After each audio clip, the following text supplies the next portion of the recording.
Hello, hello, hello! Hello, everybody. Welcome to the stream. Sometimes I just sit in the chat and I feel a level of reluctance to start streaming because I'm just bopping out to the music, and I know that once I start talking, that's when the music stops.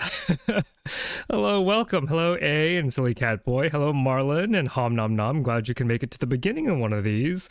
Hopefully, you can understand some of what's about to go on. Hello, Nicholas. Welcome. Spetbic123. Hello, hello. Deadpan. Welcome, welcome. Been watching the VOD since the summer. Haven't been able to catch a stream on time before today. I'm so glad that you are here. Wow, so many of you. Hello, welcome, welcome. Arch and Nicholas, General Mustache, Mr. Fox, Kevin, hello. Yeah, today we're going to talk about rabies. But first, as people are filing in, I want to just kind of catch up with all of you and ask you how your days have been. And if you're in school, how has class been going? I know for me in particular, class has...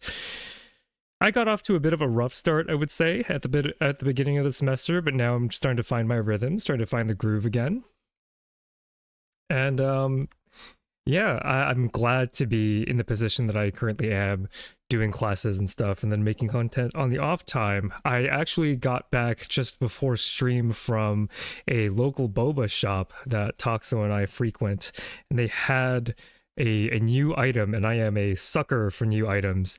It was a durian option, and it was absolutely awful, so I'm trying to wash it out with some hot tea right now. How's it been going? How's it been going? Starting school in a week, that's very exciting. My chem classes have a ton of pointless busy work assigned that I had to do. That's unfortunate. It's an online game for practicing chem, but it makes you wait like 5 seconds between every question for no reason whatsoever. That sounds like not very fun at all. Stank fruit. Yeah. I love durian, actually. There's a local Vietnamese restaurant that has a durian milkshake that I absolutely adore. But I think durian is very hit or miss depending on if you use the actual fruit or not. Pretty good for junior year so far. That's great. Junior year is really, I think, quite pivotal in undergrad experience, just because that's when you go from little academic baby to actually like knowing stuff. I definitely felt like junior year was pretty transformative for me. Had a test last Friday about lab techniques. Very fun, very fun. Getting to operate in a lab space and being tested on it makes you really feel like a scientist, and that's awesome. Better than the last year, but still not satisfied with my performance. That's good that you acknowledge that you improved. I think it's good to give yourself victories like that, just because it can be quite hard, especially if you have the tendency to be very self-critical. Yeah. I think the semester, I'm very excited to see where students go from here on out, especially because we did some major changes to our our class plan, I guess, the structure of the assignments, implementing some new and interesting teaching philosophy stuff, and it's already seeing some dividends being paid back. So I'm very excited to see where the students end up this semester. Very exciting. Pretty good. Finally getting to the experiments of my PhD after months of training. That's awesome. I love that. Yeah, the transition between classes in your graduate school career and then actually doing stuff is quite important. Although I will say that I do miss some of the classes that I used to take. Where my GEFs at? I don't actually think we're going to be talking about GEFs today, Clockwork. Also, hello, Clockwork. Welcome to the stream. For those of you who don't know, Clockwork, another biology YouTuber, but I assume I've called you out enough times for people to generally know who you are at this point. All right, let's get started. Let's talk about rabies. I'm super excited to get into this paper by Liu et al. And this is a recent paper, so I went out of my way to try to find something that was current, because usually I try to cover stuff that I find interesting but maybe is a little outdated, because I'm trying to look at science that is, in my opinion, that tells a good story or a nice story. But since I already did like a rabies paper, I wanted to pick one that was fresh off the presses to show you what the edge of rabies research looks like, which I think is going to be quite fun. All right, so let's talk about what this means. So let's just read the title. A lot of words, as Marlon has pointed out, that might be kind of complicated to understand. So RABV, this is the rabies virus, induces biphasic actin cytoskeletal rearrangement. Biphasic meaning in two phases. You can think of biphasic as like when you accelerate in a car, you have the acceleration phase and then you have the constant phase, right? So if you're merging on the highway, you have to catch up to the speed of oncoming traffic. So you accelerate, you push that gas pedal, and there's a phase where you are getting faster. And then when you are safely on the highway, then you can sort of take the foot off the gas, well, not totally off the gas pedal, but reduce the amount of pressure you put on that pedal so that you maintain a constant rate. And so biphasic basically means that there are two phases, there are two steps to how rabies is screwing up the insides of these cells. So actin cytoskeletal rearrangement, that's literally, not without any exaggeration, scrambling the insides of these cells, which is pretty interesting. Through RAC1 activity modulation.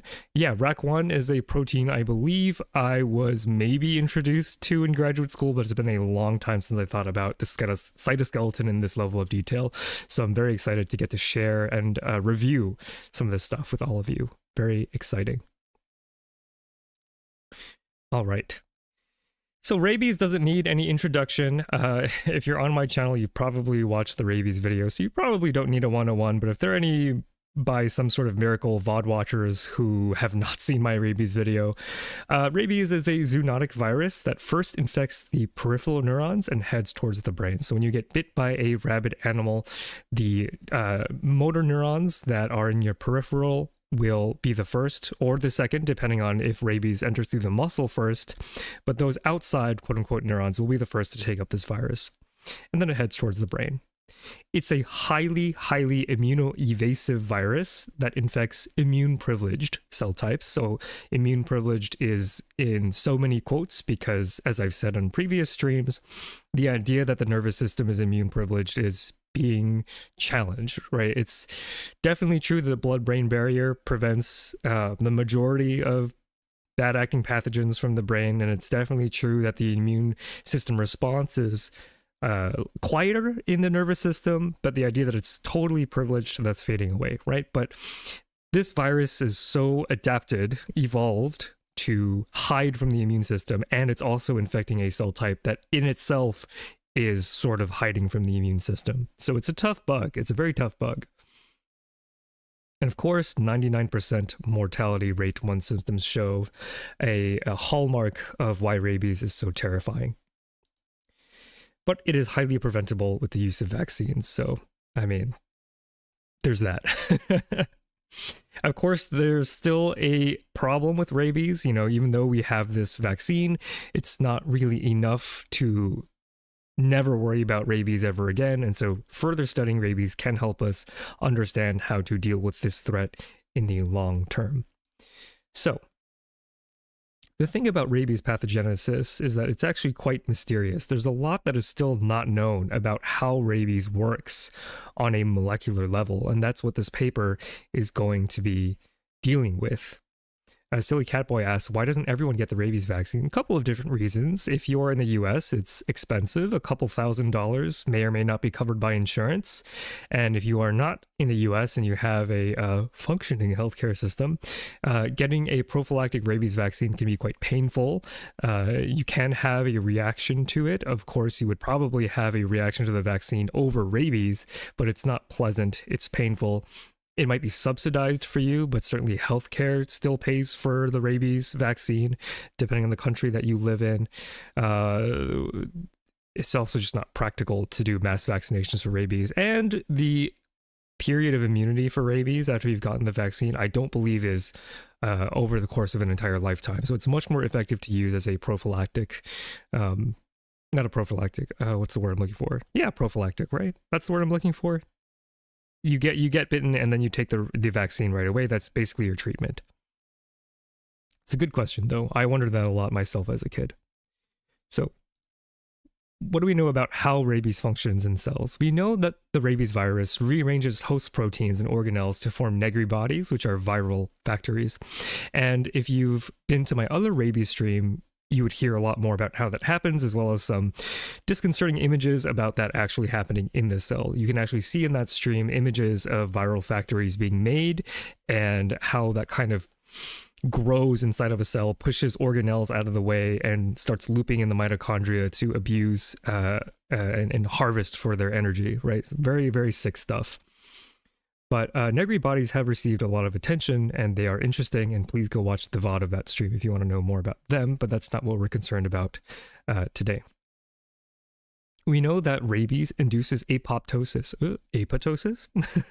That the rabies virus induces apoptosis in T cells. So even when rabies is being quiet and heading towards the brain, the immune system is not totally unaware. It's just hard to catch as it's making its way up to the brain.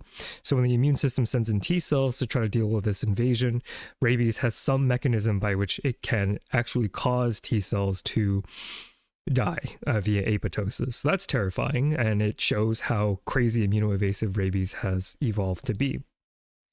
But neither one of these actually explains how this leads to neurological rabies symptoms, right? Yes, we know how rabies functions in the sense of how it replicates. We know how it evades the immune system.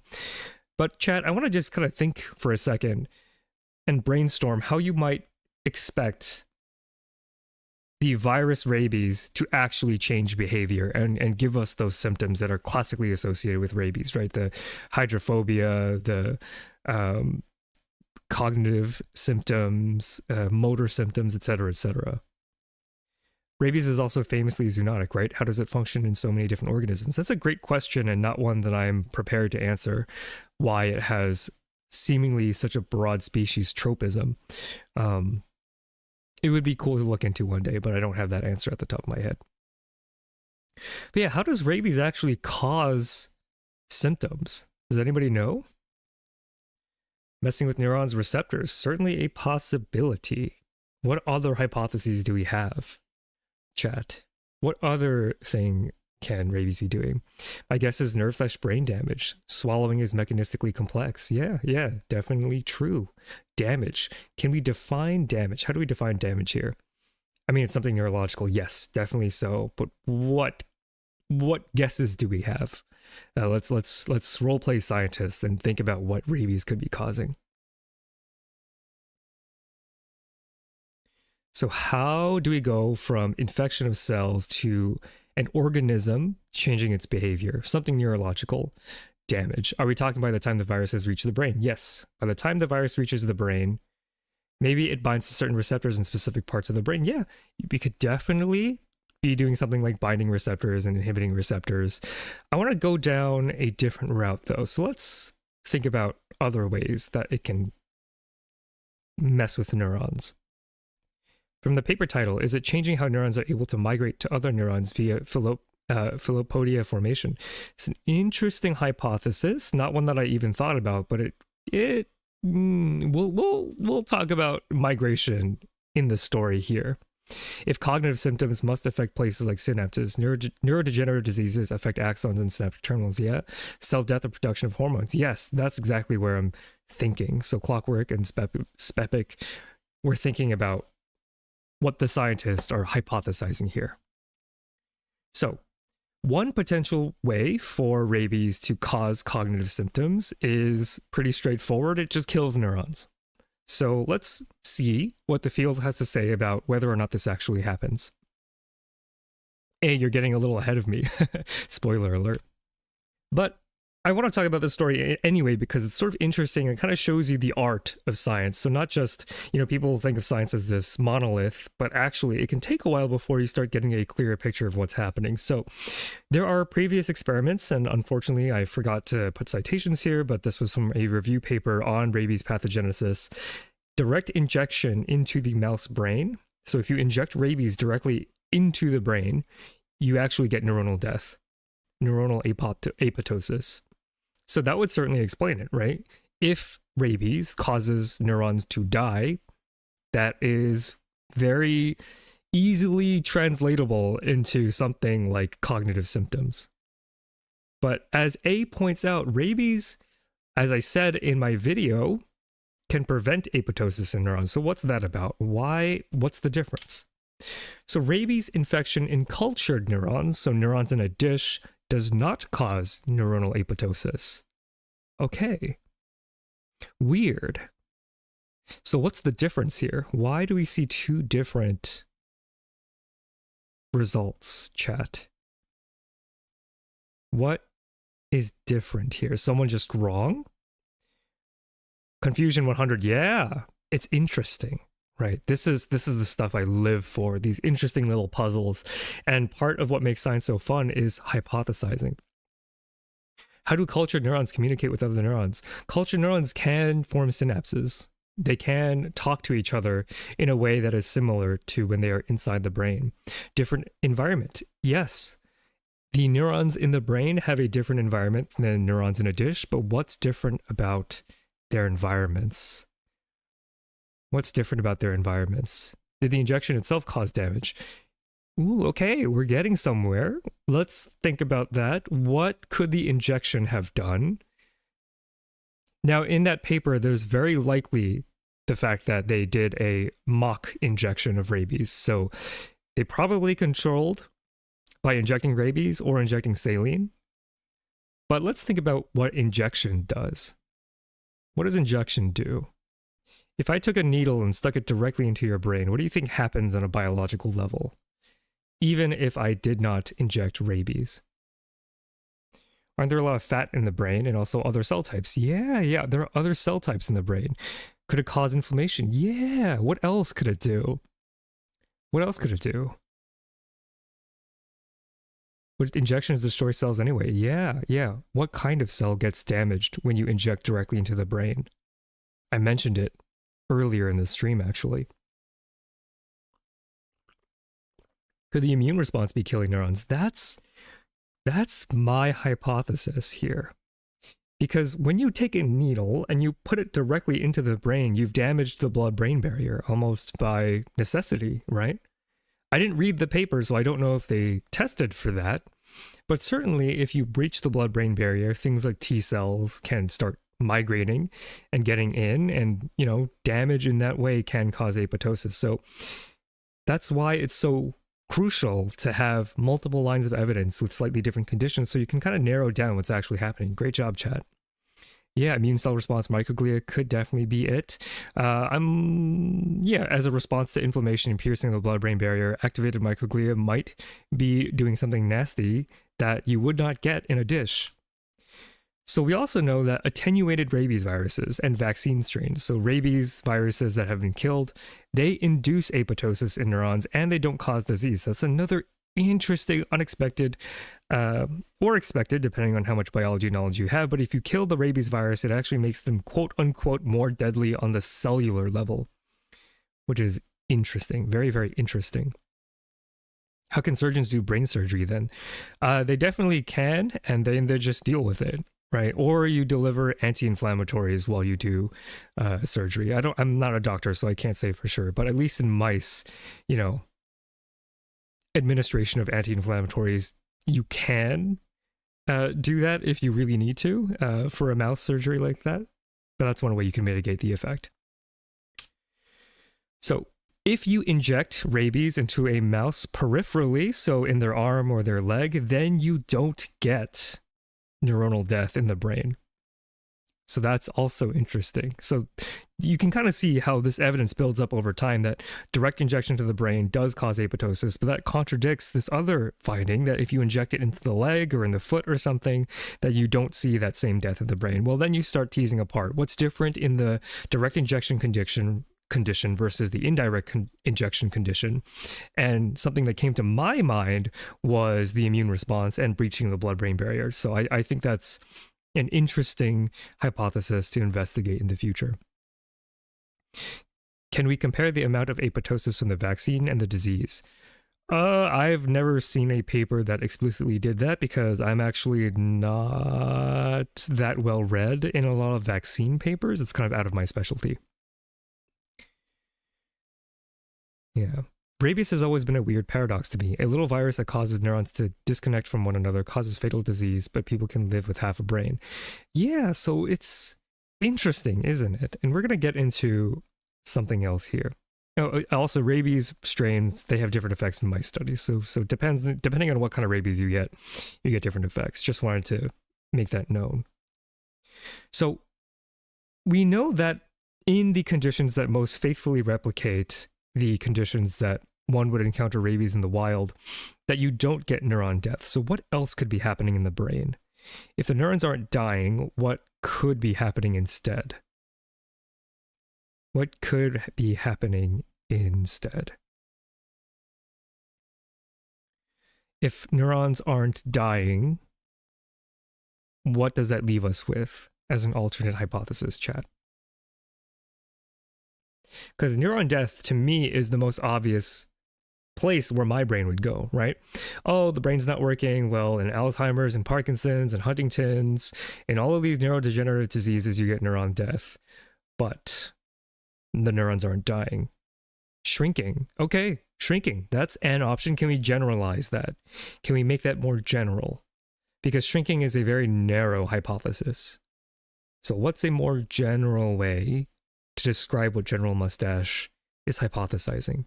Malfunctioning. Yeah, malfunctioning causes neurons to disconnect from one another. That's another very targeted hypothesis that I personally, at this moment, cannot verify. I don't know if they do that. But Arch is getting at what I'm getting at, malfunctioning. So if they're not dying, maybe they're malfunctioning. And everybody who said stuff about rabies binding to receptors, etc., that's all valid. I don't know if that is true at this point. But what I can say that if neurons are not dying and you have neurological symptoms, then at the very least, the neuron must be malfunctioning, right? Okay, so neuron dysfunction. Neurological symptoms without neuron death, one would logically conclude that the neurons are somehow likely messed up. So what are some things that can be messed up in a neuron? And actually, I'm just going to go ahead because chat has already given us a lot of great ideas, right? Synapses can be destroyed. Connections between neurons can be destroyed. Receptors can be inhibited, pulled out of the membrane, downregulated, etc., etc., etc. All definitely good and good routes to investigate. But this particular paper takes one particular hypothesis. And that's damage to the neuron cytoskeleton. So I'm not saying, chat, that you are wrong, right? That your hypotheses are wrong just because I don't know if they're true. But the angle that this particular paper is taking is damage to the neuron. So here's a paper by Gao et al. From 2011 in PLOS One. Oh, why did the picture not show up? That's sad. Is there something wrong with my... Oh, something wrong with my PowerPoint. That's really unfortunate.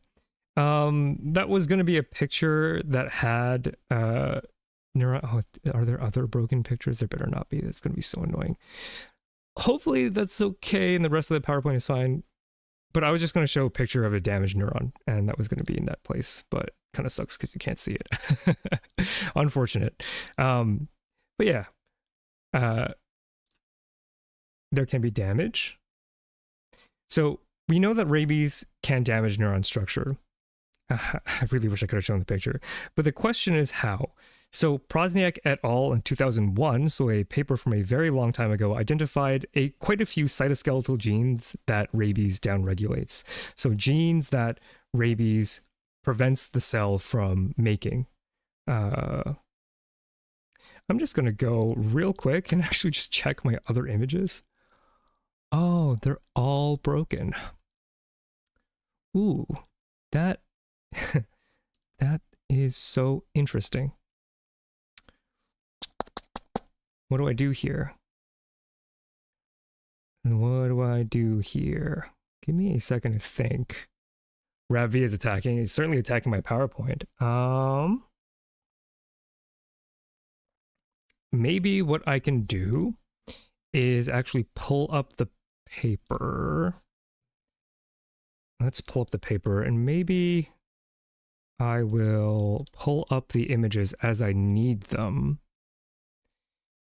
Yeah, let's do that. So, all right, let's do it live. We'll do it live. Okay, no worries, no worries. I'm a professional. Okay, so Prosniak et al. Identified quite a few cytoskeletal genes that rabies downregulates, all right? So the question then becomes, how does that result in dendritic injury? So I would have shown pictures of a neuron dying and the neuron being messed up, but I can't do that right now, and that's okay because I'll post them live in a bit from the actual paper. But we want to know mechanistically how the rabies virus is actually hurting neurons, because then maybe we can develop a treatment that prevents it from hurting neurons, right? So let's look at the actin cytoskeleton. The actin cytoskeleton is important for neuron structure and function. Again, this is an image that we're just going to have to go without, and then after that, it's just the paper, so no worries. So actin is a structural component of the neuron, and it gives form to synapses, the connection between neurons. Let's see if I can bring up this Nestor et al. Paper. Nestor et al. Actin cytoskeleton. Give me a second.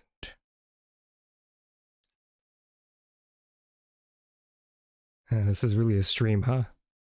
That's all right. This is the kind of stuff that can happen in a stream. It's not like this is an actual lecture in front of people. I remember this happened actually in a different PowerPoint, but then I had time to fix it because I was just testing my stuff earlier today, not like 4 hours before a stream, and then it just went.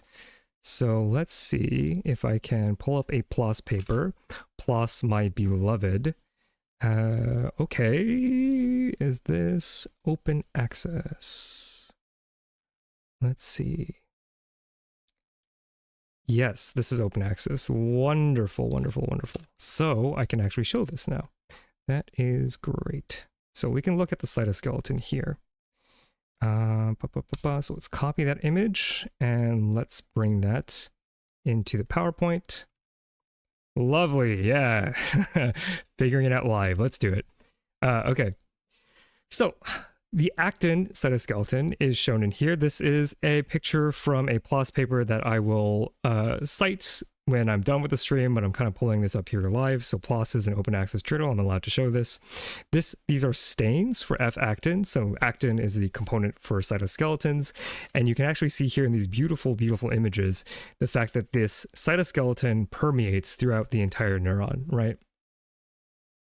And in green, you have proteins that mark the synapse. So if we take a look here, down here, right, you can sort of see, this is map 2, not exactly as relevant. But the idea here is that actin is one of the components that actually makes up the synapse. And so as Chat was saying, the connections between neurons is actually really important. And one thing that the rabies virus could be doing is disrupting those connections between neurons, right? And so this is sort of getting at that hypothesis because the synapse is known to be made in part of actin. So if the rabies virus is screwing with the actin cytoskeleton, it may also be screwing with the synapse. So this kind of agrees with a lot of your hypotheses out there, but in a more indirect kind of way. Okay, so the question that this paper poses is the rabies cytoskeleton important for rabies pathogenesis? And if so, how would you test this? Using the worst colors as is the tradition? Yeah. Biology folk, don't use green and red. Don't do it. There are a lot of people who are green-red colorblind, so just be aware. So yeah, I want to ask you, chat, is the actin cytoskeleton important for rabies pathogenesis? How would you test this? Now let's see how close you get to what the authors actually end up doing here. While I go ahead and try to load up the paper and quickly make sure that I can have a workflow that is not too disruptive to the presentation. The cytoskeleton itself can't exactly be ablated while maintaining function. So to translate that just a little bit, ablated genetically means to just break the gene, ergo not have that be in use. And I absolutely agree with Marlin. The actin cytoskeleton is too important to knock out. In fact, you've already avoided the trap that I had set up by asking this question. Knocking out the gene for actin and then infecting neurons with rabies would work for a lot of genes, would not work for actin, as Marlon has teased, because actin, way too important, right? You can't knock out a person's bones and expect them to survive, unfortunately. Somehow remove the cytoskeleton without killing the cell. Exactly. Good idea, not possible here. What else could we do? Looking for a rabies patient after their death to look at their synapses. So that is a correlate. It won't let us do anything experimental because those tissues are dead already. We're doing experimental science here. Not a bad idea, but that would be in the scope of an observational study. Wanting to watch this, but wanting to watch the whole thing to not going to watch it live? No worries, no worries, no worries.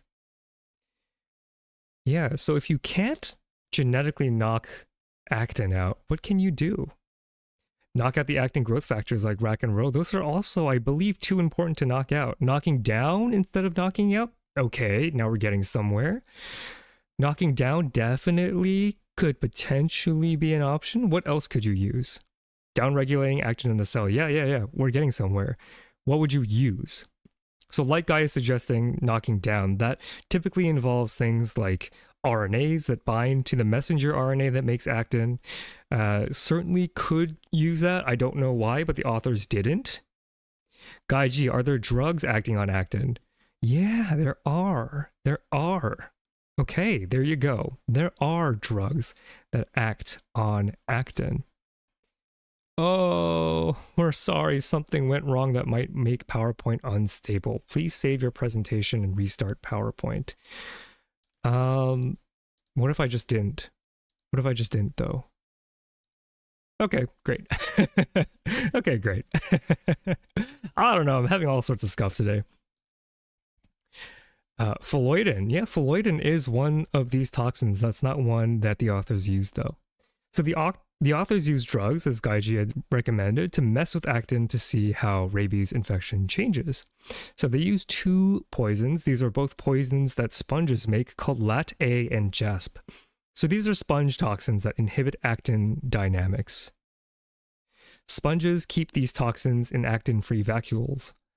So these are, I believe, like self-defense kind of poisons, unpleasant to munch on. Of course, you can imagine that anything that disrupts the bones of your cells, likely not a great thing to eat. So how do these poisons work? So LAT-A binds actin monomers, so the individual segments of actin, and prevents them from assembling into an actin fiber, right? So we saw in the previous slide that these actin proteins are linked together to form sort of the bones, but they're bones made out of pieces of individual proteins. I wish I could have shown that, but my images aren't working right now.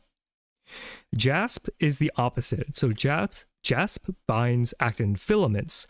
So it binds the actin that is already in filamentous form.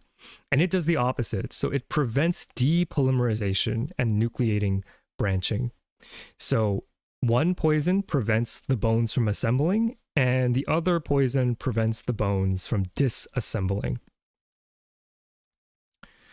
Okay. So you, chat, are already clever enough to have answered this question. Why not use an actin knockout? Because poisons are, of course, poisonous. Or, knocking out an essential gene will, in fact, kill the cell. Not much to study if you knock it out then.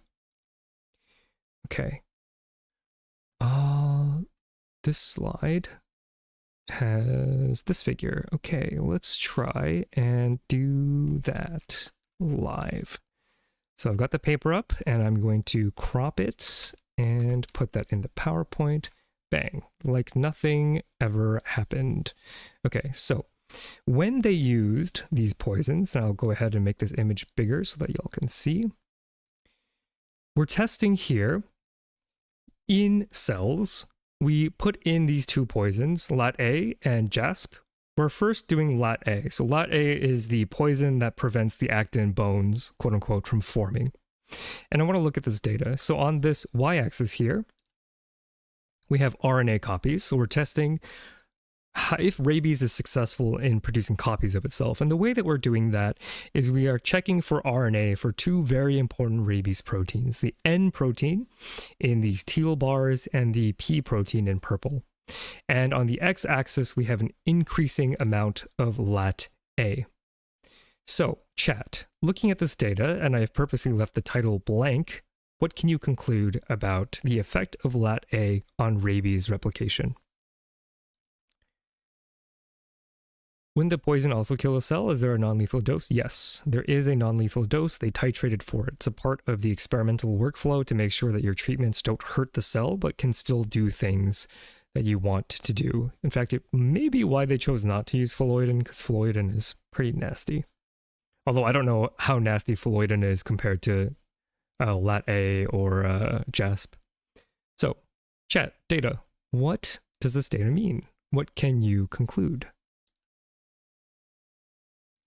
What can you conclude? Oh, and this line up here, this is cell viability. So in terms of Spepic's concern, wouldn't the drug kill the cell? It looks like at the concentration that we are using here, so up to 5 micromolar. If you haven't taken chemistry, don't worry. But if you have, you'll know exactly what that means. You can see that even at 5 micromolar LAT-A, you don't get any statistically significant cell death. At small amounts of LAT-A, less than 1.25 micromolar, you still get transcription occurring of the rabies proteins. Yes, that is true, Deadpan. at 1.5 micromolar, it seems like there's an interesting difference of fate. Yeah, it looks like at 1.25, N protein seems to be made, no problem. P protein seems to suffer a lot, which is kind of interesting. More drug means less virus. Yeah, so if we're using lat-A, then we get sorry. If we are using lat-A, and we're on this slide, so we put this here, and we go back a slide, yeah.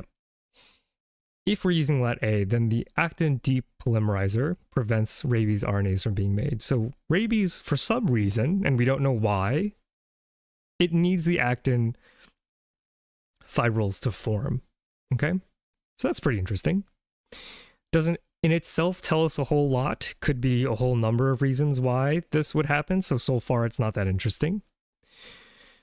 But when we look at JASP, see, if we look at JASP, and then I'll pull up the picture for JASP. If we look at JASP, what do we see? What do we see, chat? What do we see? What do N and P stand for again? These are 2 of the 5 proteins that rabies makes. Yeah. So we're looking at JASP now, and we're seeing, yeah, we're seeing the same effect. A different pattern of RNA copy expression. That's true. That it appears that JASP has a different effect, but if we're looking at the overall trend, I agree with A, that we do see the same effect, that the more of this actin polymerizer, the less rabies we actually get made. So that's now interesting. How can 2 drugs with opposite effects have the same effects on rabies? So I'll go ahead and I'll put JASP over here, and then I'll grab the other image of lat-A to compare. So that's kind of interesting, right? Like the actin polymerizer, the thing that forms the bones, if we poison that, if we poison the process of forming the bones, we prevent rabies from getting made. And if we do the opposite thing, we get the same effect. Why? Why? That's interesting. Why would that be, chat? The thing that forms the bones and the thing that disassembles the bones. Rabies appears to need both. Why? Anybody have any guesses? It seems to be pretty contradictory. It seems to be a paradox. To me, this is pretty paradoxical, right? 2 different drugs that do exactly the opposite thing, mechanically, have the exact same effect on rabies. Isn't that interesting? I want to just hang there in the uncertainty for a little bit before I reveal the answer, or unless some biologist out there knows. Are the bones being assembled and reassembled in the process? Yeah. Dynamism, dynamics. Actin cytoskeletons are constantly being assembled and disassembled. Actin remodeling is important. Exactly, General Mustache. So you need both actin assembly and disassembly for a healthy cell to function. You can't have just polymerization, otherwise you don't get the flexibility that the cell needs. Hopefully this video that I'm about to show will play. So the actin cytoskeleton is highly dynamic. Oh no, why did everything break in the PowerPoint? You know what? Let me try something, chat. That's really a bummer because there's a video here that should be playing right now that actually shows you the dynamism. And I'm actually going to go into the void real quick. And let me just try to restart PowerPoint and see if that fixes things, because this is really annoying and sad. Yeah. So let's just try and loading this up again. Let's quit out and let's just open it again. Please, please, please. Okay, I'm cautiously optimistic. Maybe it just needed a restart. I don't know. Okay, so let's get this back in presenter mode. And do that. Make sure it's on my screen. Show the PowerPoint again. Okay, great. Yes, okay, cool. So, I'm sorry to you all VOD watchers, and I'm sorry to the live audience as well. I swear it was working 4 hours ago. Now we can actually play this video. So the actin cytoskeleton is highly dynamic, so disassembly and assembly are both incredibly important aspects of a functioning cell.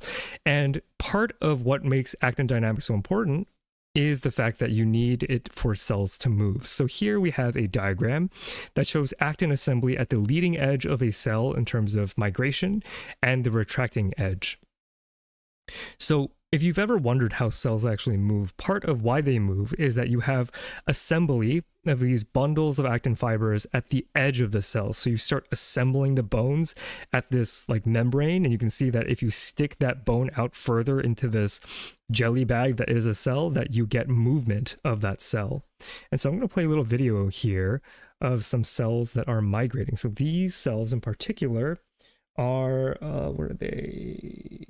I think these are some cancer line that I don't really recall, sources in gray. But these motile cells are using actin assembly and disassembly to move around. So if you only have assembly, then maybe you stretch, but if you don't have disassembly, then you can't retract, right? So both of these processes are highly important for the cell, and also apparently rabies, now that we know that we've treated with our poisons. How are the assembly-disassembly chemicals zonally released in the cell? It's a good question. Not sure I have an answer for that is satisfying. Now, I thought that was because of the chemokine concentration gradient. That's the other part of it, right? So concentration gradients can direct the cell, but the actual mechanics of movement come from the actual bones of the cells assembling and disassembling.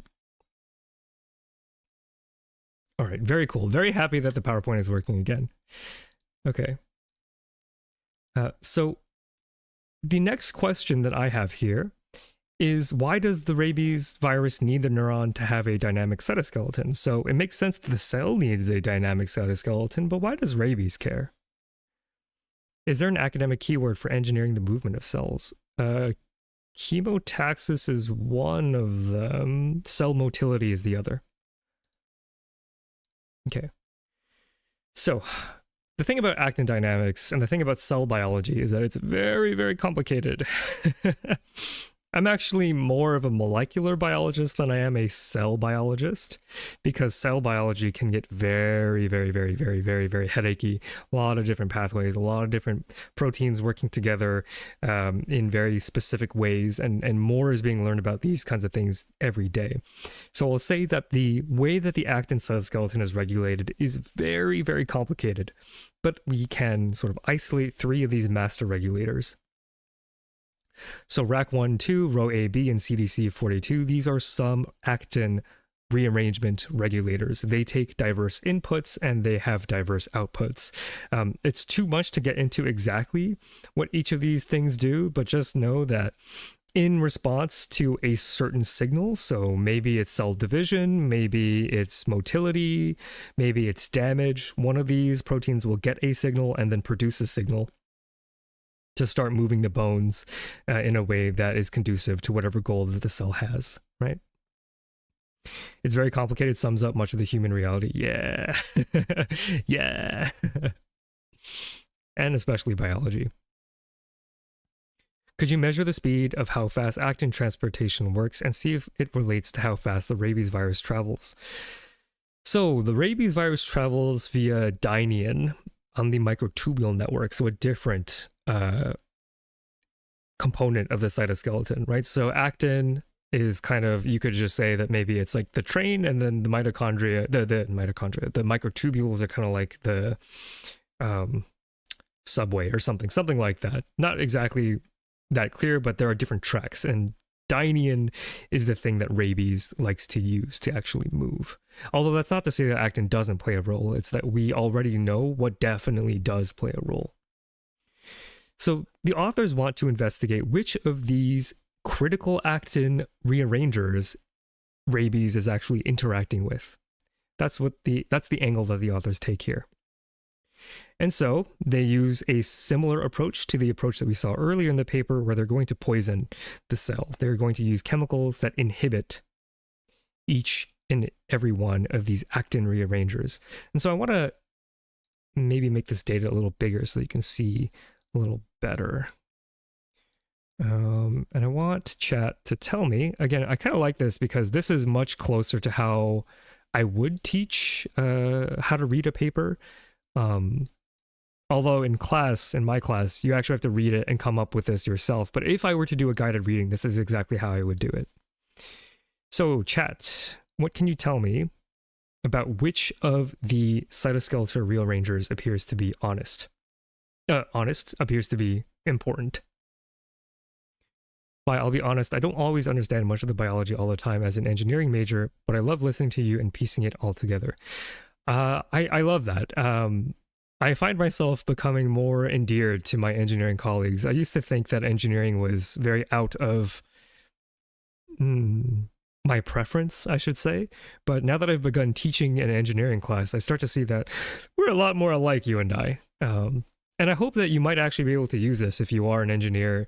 You know, there's a lot of inspiration that comes from biology with regards to engineering. And I think like I have a surprising number of programmers and engineers in chat who maybe see the cell at this level. Like if there's someone to explain the cell to you at this level as like tiny little machines, which I think is really fun.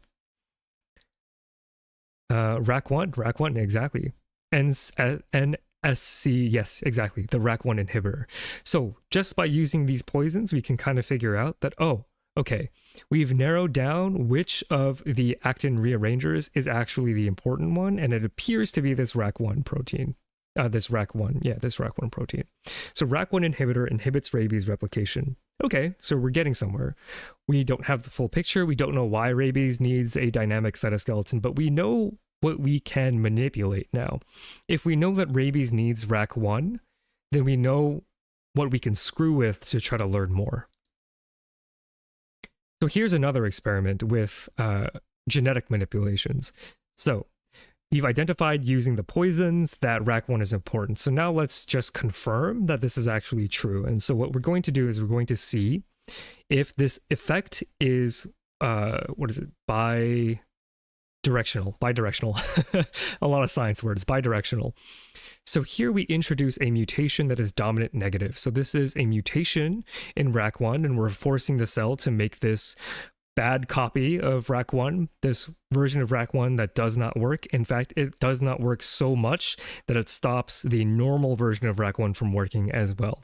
So when we introduce this broken RAC1, as evidenced by RAC1-DN, we see that the virus titer, so how many particles of rabies actually gets made, decreased, and actually by quite a lot. This is log per volume, and you can see that it's like a third of what it would be normally in the wild type.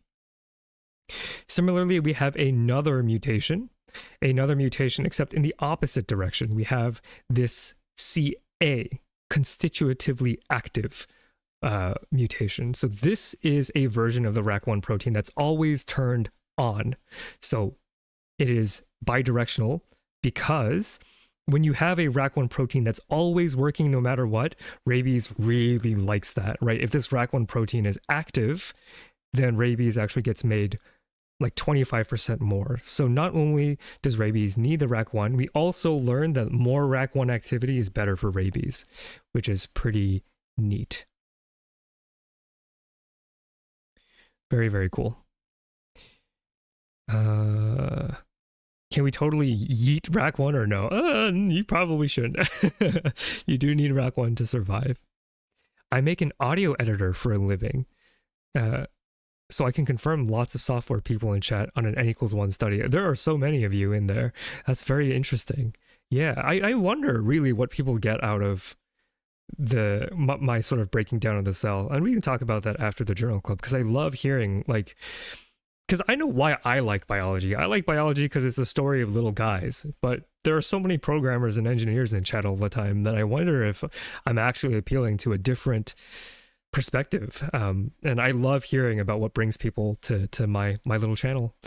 YouTube is so annoying. I don't actually know what the highlight means, but I don't know. That's so weird. Can you explain what the YouTube doesn't do a good job at explaining what these little visual things do? But yeah, thank you for checking in. Okay. Next slide. So RAC1 probably involved then, right? So poisoning RAC1 hurts rabies replication. Knocking down rabies with a dominant negative mutation hurts rabies. Making RAC1 better, quote unquote better, makes rabies better. So RAC1's probably involved. So we have the evidence. We have the evidence that RAC1, this protein that rearranges the actin cytoskeleton, and rabies, we know that they interact somehow. The question is, how would you study the interaction between rabies and RAC1, chat? And let's see how close you get to what the scientists end up doing. And I know sometimes that I do this to be tricky, but this is actually, the authors actually used my first thought, which is actually not true the majority of the time, right? When I read these papers, I ask myself these questions as I'm reading too. And a lot of the times the authors don't take the approach that I would have taken. I don't know why. I mean, they're obviously the experts, but here, me and the authors, we aligned pretty evenly here. So rabies and RAC1, how would you study their interaction? And of course, if you're a biology student, you can go ahead, feel free to answer. This is a very tough question, but if you're not, just take a guess. What's an answer or a question that you want to know about the relationship between these two guys, this protein and this virus? What might you want to know? Do I have a schedule for my streams? I do this as a hobby and I have a 9 to 5 that is quite brutal. So the answer is no, but I try to stream around 2 to 3 p.m. EST, either on the weekends or evenings on Friday. You know, life of a teacher. Those are generally when I will stream. Yeah. Binding kinematics or something? Okay. We're getting somewhere. How viable is it to create a modification of a protein that changes fluorescence upon binding to something that already exists?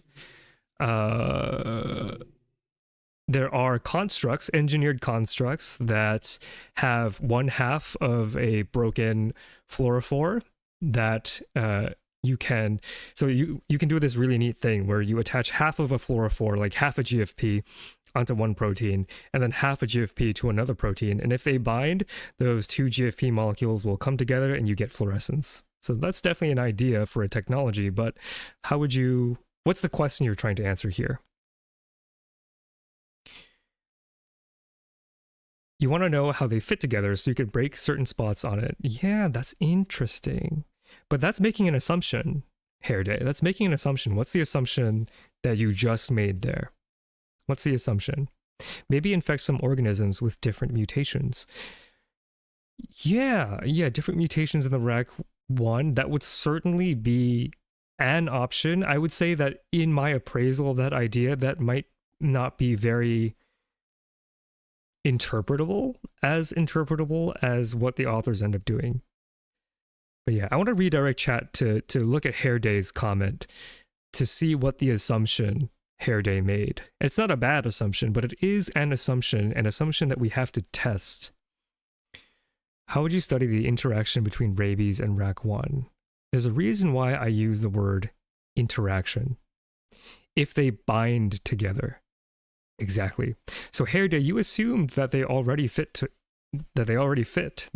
bind. And in biology, you can definitely test that, but that's something that you have to prove first. So far in this paper, we do not have a proven physical interaction between RAC1 and rabies. Maybe rabies is doing something else, and then later on an infection that causes a Rube Goldberg machine to knock over a bunch of marbles and cups, and then eventually that RAC1 level changes.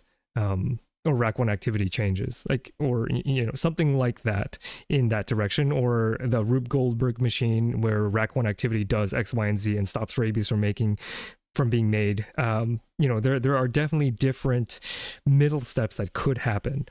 So, can you make the rabies protein and the RAC1 to see where they are in the cell? Yeah, you could use something like taking a picture just to see if RAC1 and rabies are on top of one another. But I'm going to be real annoying here, Day, and say that that is good, but not great, because co-localization, because of the resolution of microscopes, you actually don't know whether or not they're actually interacting or just very close to one another by using a picture. Co-localization is good, but it's not proof that they bind directly. What's proof that they bind directly? Any biologists in chat? If not, then I'll reveal what they did. These are good. These are good. These are good. Cryo-EM, General Mustache. Cryo-EM, that's a little too much work for something that can be done much easier. Antibodies. Yeah, Barlin, we're getting somewhere. We're going to be using antibodies in this approach. Electrophoresis, that is also going to be used. All right. This is great. This is great because I get to explain this for what is likely the first time that you'll hear this. Could you use Western blot? Yeah. Otto. Western blot. Spepic. Western blot. Yes, we are going to use a modified version of the Western blot to see whether or not this interaction is direct and physical. Great. And you know, that's the short. The short that I made on the Western blot. Light guy, Western blot, or co-immunoprecipitation. Light guy's got it. Co-immunoprecipitation into Western blot is the technique that we are going to use. Very good. So what is co-immunoprecipitation? I'm actually going to hide chat real quick so that we see the entire diagram, and I'm just going to move myself here as well. I'll move here. So, what is co-immunoprecipitation? So, I'll explain how this experiment works. So first, we take our cells in a dish and we add in our DNA. Our DNA contains the code for the rabies P protein and the RAC1 protein and other proteins, but we're going to focus on RAC1 here. So these are tagged. We stuck a molecule at the end of these proteins that has an easily antibody-able location for us to grab and study later on. So we make these cells make both the rabies P protein and RAC1, and then we extract the lysate. So we blend these cells, we pop the cells, we take their innards, and then we run them through a column that contains these beads here. And on each one of these beads, tiny beads, contains an antibody. And this antibody is against the P protein. So this antibody will bind the P protein. And if RAC1 binds the rabies virus, that RAC1 will get stuck on the rabies P protein. If the RAC1 protein does not bind the rabies protein, you won't see it here. So we can take this complex, RAC1, rabies P protein, and we can actually do a Western blot to see if we can detect the presence of both of these proteins. I'm going to pause here because this idea is so clever, so deviously clever, and I want to make sure that chat understands this. So, chat, I'm going to take a pause here. Do we kind of understand the general gist of how co-immunoprecipitation works? Just in case I need to explain it again, because this is genuinely very cool.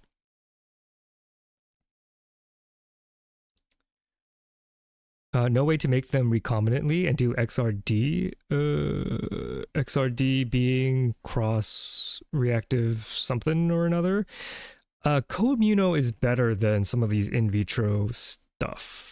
So you could do an ELISA, which I haven't done a short on yet. Oh, X-ray diffraction. Oh, see, the thing about going to something like X-ray diffraction is that it's really hard for something that you can do very easily. So again, someone else had recommended cryo-EM. Those are very expensive and hard to do experiments, and they're not necessarily true to the biology of the cell, right? Because we took this out of the cell. it's pretty good evidence. It's not perfect, but it's pretty good evidence that these two actually bind in their native location. Whereas for X-ray crystallography, for cryo-EM, you have to do a whole bunch of crap to them, make them into a crystal, or cause them to do all sorts of funny things, which can get you a great image, but is not it's generally not the first tool that biologists use to check for binding, because it is too complicated and might not even be relevant. Okay. What if antibodies use the same interaction points with rabies as the rabies with the RAC1? Unlikely, given they look quite different, although that's always sort of a thing to be concerned. So I'm not writing you off, but I will say that you can control for that by checking your antibody selectivity. Couldn't there be different proteins present that interact with the tagged rabies protein?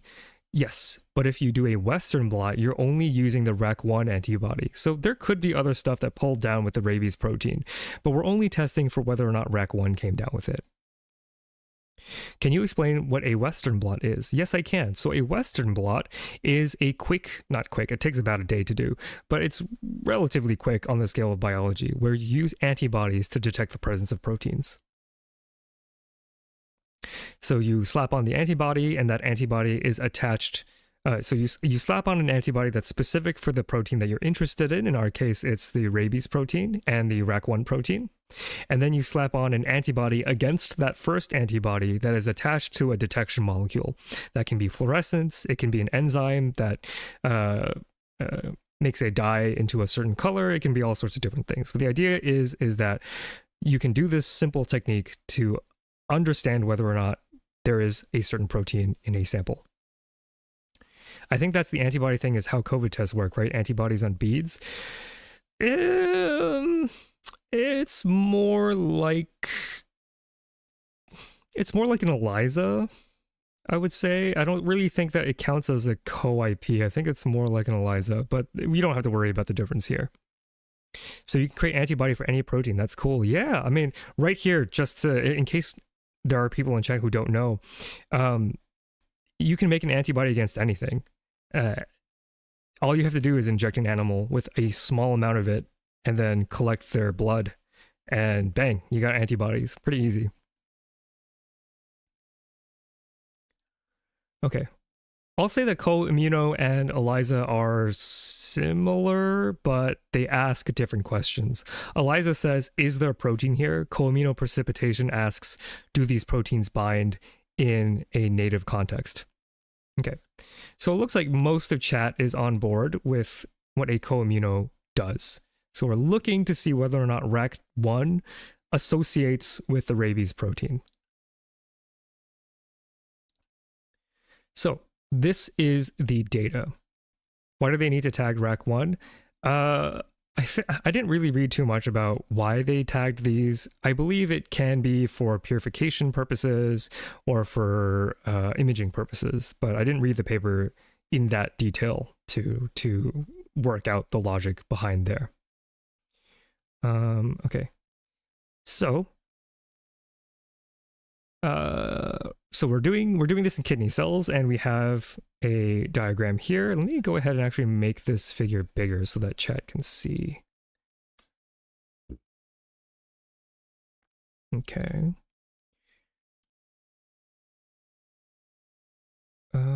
Okay.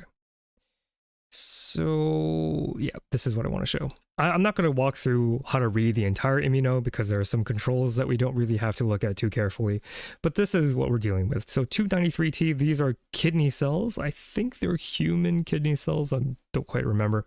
But we have 3 different columns, and in these different columns, we have different associations of things, right? So in all of these samples, we definitely have the flagged rabies P protein. So that is our handle that we're using to pull down other proteins. In this column, let me make sure that you can actually see that on OBS. In this column right here, this column contains the rabies protein and row A. And it doesn't contain CDC42 or RAC1. This one down here contains the rabies protein and CDC42, right? These are the other actin rearrangers, and then this one has RAC1. And then when we detect the presence of what pulled down with the rabies protein, we see that only the column that contained the rabies protein and the RAC1 protein actually shows a blot here. So the tags, it looks like, the flag, so this is anti-flag, so flag P, so we attached a flag protein to the rabies protein. So when we hit it with the flag antibody, we detect rabies protein in all of these samples in equal amounts. Then we hit it with the GFP. Oh, I see now. They added tags because antibodies against rabies P protein and antibodies against these proteins are probably not very good. And using the same antibody against GFP allows you to be a little more consistent with the antibody that you use against these three. So you don't detect any GFP here, but you do detect GFP here in the column that contains the RAC1 protein. So what does this say to you, chat? What does this say to you? Only the first column, the column that contains the rabies protein and the RAC1 protein, gives us a GFP antibody signal. What does that tell us?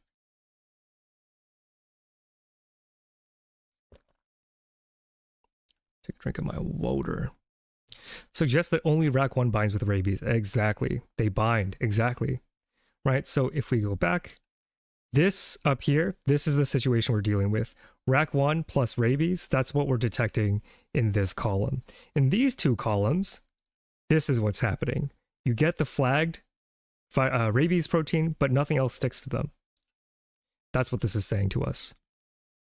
So, chat, we can conclude now that the rabies protein likely, probably directly binds to the RAC1 protein. Now, why do I say probably? I'm so frustrating. Science is so frustrating. I just told you that co-IP is a great way to check for whether or not proteins bind in their native habitat. But I'm short of saying that that is definitely true. So let's turn our skeptical brains on. Why am I not 100% sure that these proteins bind within the cell naturally? Why? Why am I being annoying and picky about what I call binding? Because clearly this co-IP, you busted the cells open and they were attached to each other. Not in vivo, but in vitro. Yeah, General Mustache. So we took the guts out of the cell, and when we did that, okay, they bind. But do they bind when the cell is intact and still alive? I don't really know. Let's see what the researchers found out. Okay, now we go back. I don't remember who it was, but somebody had the great suggestion that we take images, that we look at these interactions in the living cell. So that's what they did. So we know that they bind in vitro. Now we can actually look at the cell to see if they are in the same location, right? So here we have a control. So this is a no virus control. These are cells that have not been infected with rabies. So we get these beautiful images. So an antibody against RAC1, this lights up this whole segment red. An antibody against the rabies virus shows nothing, which is good, right? Because that means our antibodies are working. You should not detect the rabies P protein if there's no rabies in the cells. Nucleus, this is likely DAPI, and then the merge, right? Now, when we infect the cells with rabies, look at what we have here. Oh, these images are so cool.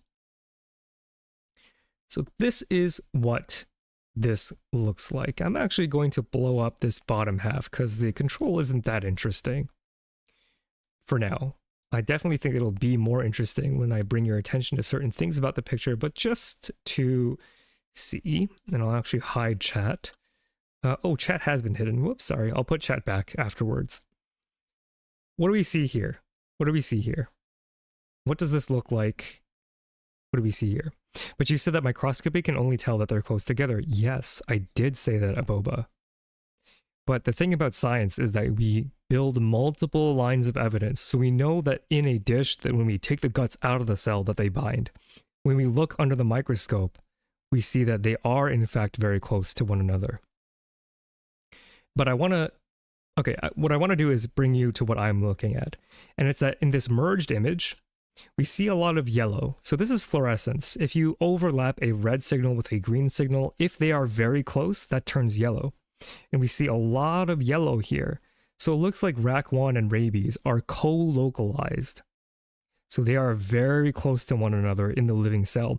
Combined with the knowledge that the co-IP shows that they can bind, at least in cell lysate, that gives us, I'd say, like 99%, 95 to 99% certainty that they actually do for real bind in the cell. But again, this is science, so we have to be skeptical. We don't just take one line of evidence, but we combine. But by combining these 2 points, and I love that you pointed that out, Iboba, to me, this registers as quite a good level of confidence that these do in fact bind. Why do they stain the nucleus too? Staining the nucleus is often done just to get an idea of where cells are. So if you know where the nucleus is, you know where the cell is. RAC1 is kind of interesting on being concentrated on to the side of the cell. Yeah, I actually don't know why that is. Let's check if that happens in the control, because maybe that's interesting. Yeah, it looks like there's a bright ring that RAC1 is maybe more concentrated at the membrane. I don't really know why or what that implies about its function, but that is an interesting observation for sure. Yellow signal must be from both antibodies close together. Exactly right. That's pretty strong evidence. Yep. I trust you 100% when you said for real. Thank you. I only break out the for real when I'm very confident. Blobs around where actin was present in control, suggesting that rabies not only binds to RAC1, but also suggests that rabies damages the cell's cytoskeleton. Yeah. That suggests that we are pulling the RAC1 protein away from its normal localization. So take a look at this. Inside the non-rabies infected cell, RAC1 is very diffuse, very cloudy, and maybe a little more concentrated at cell membranes. Now we get less of that cloud and they kind of clump, exactly where the rabies P protein is. So that's interesting. This actin rearranger is being sequestered, bound, pulled away by the rabies protein, and that's kind of interesting. Do we notice anything about the shape of the cells? Right now, I think they're pretty similar looking. They don't really strike me as all that different right now under these particular conditions. There's interesting nuclear configurations like in muscle fibers with the cells all fused together to form the myofiber. So there's a single membrane with many cell nuclei. Yeah, that actually happens to macrophages in tuberculosis. Cell fusion is quite interesting. RAC1 is not being expressed in the cytosol as much. That's a little hard to quantify here. I would say that what you can say is that this is diffuse and this is concentrated. Absolute level, you can't really tell from microscopy. Microscopy is also not totally quantitative, so you can't really say more or less unless you set up your system to do that. You certainly can compare, but it's only semi-quantitative. So I wouldn't take too much about brightness. I would more look at pattern. It's a little more safer to do that. Okay, very cool. So we know that rabies is binding this thing that's super important for the actin cytoskeleton, and that's neat. Somebody else in chat had asked if we could mutate the protein to check where and how the protein binds. That was before we actually confirmed that they bound, but I want to address your point right here. That's exactly what the scientists end up doing. Right? So this is a series of deletion constructs that the authors use to identify the place on the rabies protein that is important for binding to RAC1. So in this panel, in panel D, these are all the different genetic constructs that they use. Here's our friendly flag tag, this great protein that has great antibodies, and we chop off progressive segments of the rabies P protein. And then we do our co-IP again, our co-immunoprecipitation, and we try to find at what point do we not get RAC1 binding. So chat, can we figure out which place on the rabies protein RAC1 needs to bind to?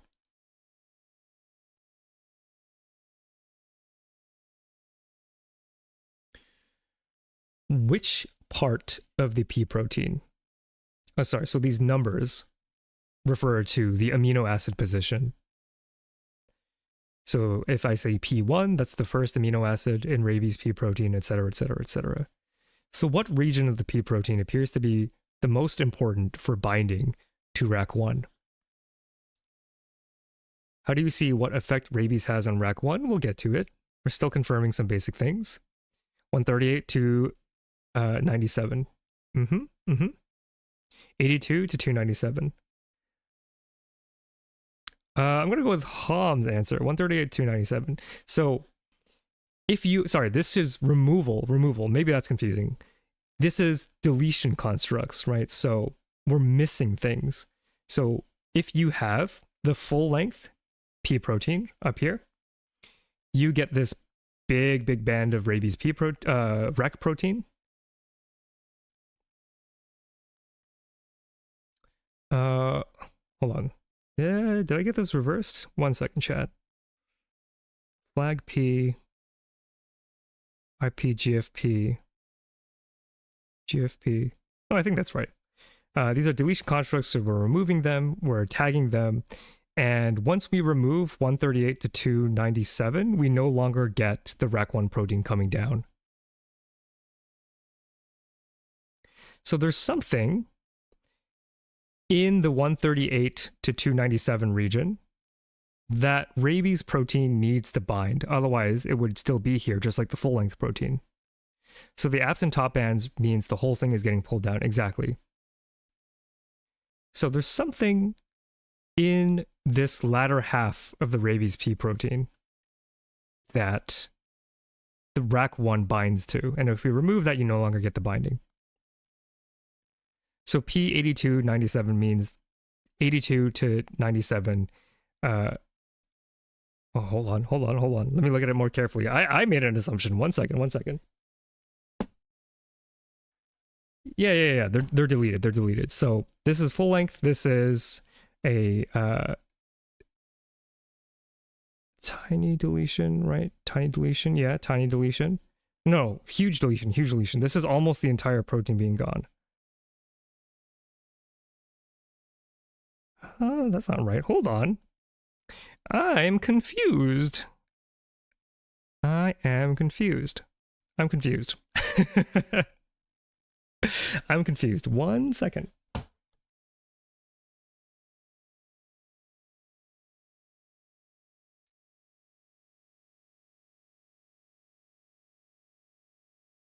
Yeah, okay.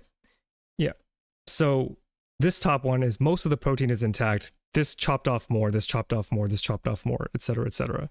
So there's something in 138 to 297 region. There's something between 0 and 138, I think. Yeah, 82 and 30. Yeah, sorry. So Ham, you're right. Yeah. That is correct. I got it twisted. Yes, Ham is correct. It's between 82 and 138. There's something in between this region that is important. Thank you for catching me there. I kind of blazed through this diagram. Mistake. But yeah, so we can actually identify the region of the rabies protein that is needed for RAC1 to bind, which is interesting and is sort of a setup for a future paper where you can kind of try to develop maybe an inhibitor or something that slots in that exact spot and prevents rabies from binding. That would be an interesting therapeutic approach. Could you test it further by cutting off DNA from the other end? You definitely can. You can do this however long you want. It's just about the authors being like, okay, we've done enough, let's move on. It's quite difficult. Can we now test what deletion of parts of protein does to rabies itself? That's not what the authors will do, but we'll kind of get into what they do, and it does sort of get into the goal of what you're looking at, Boba. So before we move on, let's just remind ourselves where we're at. So rabies needs a dynamic actin cytoskeleton to replicate. We don't really know why, but it needs the bones of the cell to be flexible and assembling and disassembling, otherwise it can't really be made. we know that the rabies P protein binds to RAC1, which is an actin cytoskeletal signaler. So it's one of these master regulators of the actin cytoskeleton that responds to a bunch of diverse inputs and produces diverse outputs. So then the question that we really want to know is, what the heck does it do to RAC1? What's it doing to RAC1? And that's kind of a question that's been bubbling up in chat, which I love because we're already in the mindset of the authors and we get to find out what they did. So, the approach that the authors take, I'm going to take a little drink of water here.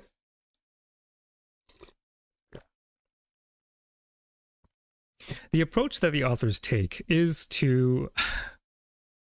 The approach that the authors take is to do blots, blots, blots, blots, blots, blots, blots, blots, blots, blots, blots, blots, blots, blots, blots, blots, everybody, blots, blots, blots, blots, blots, blots, blots, blots, blots, blots, blots.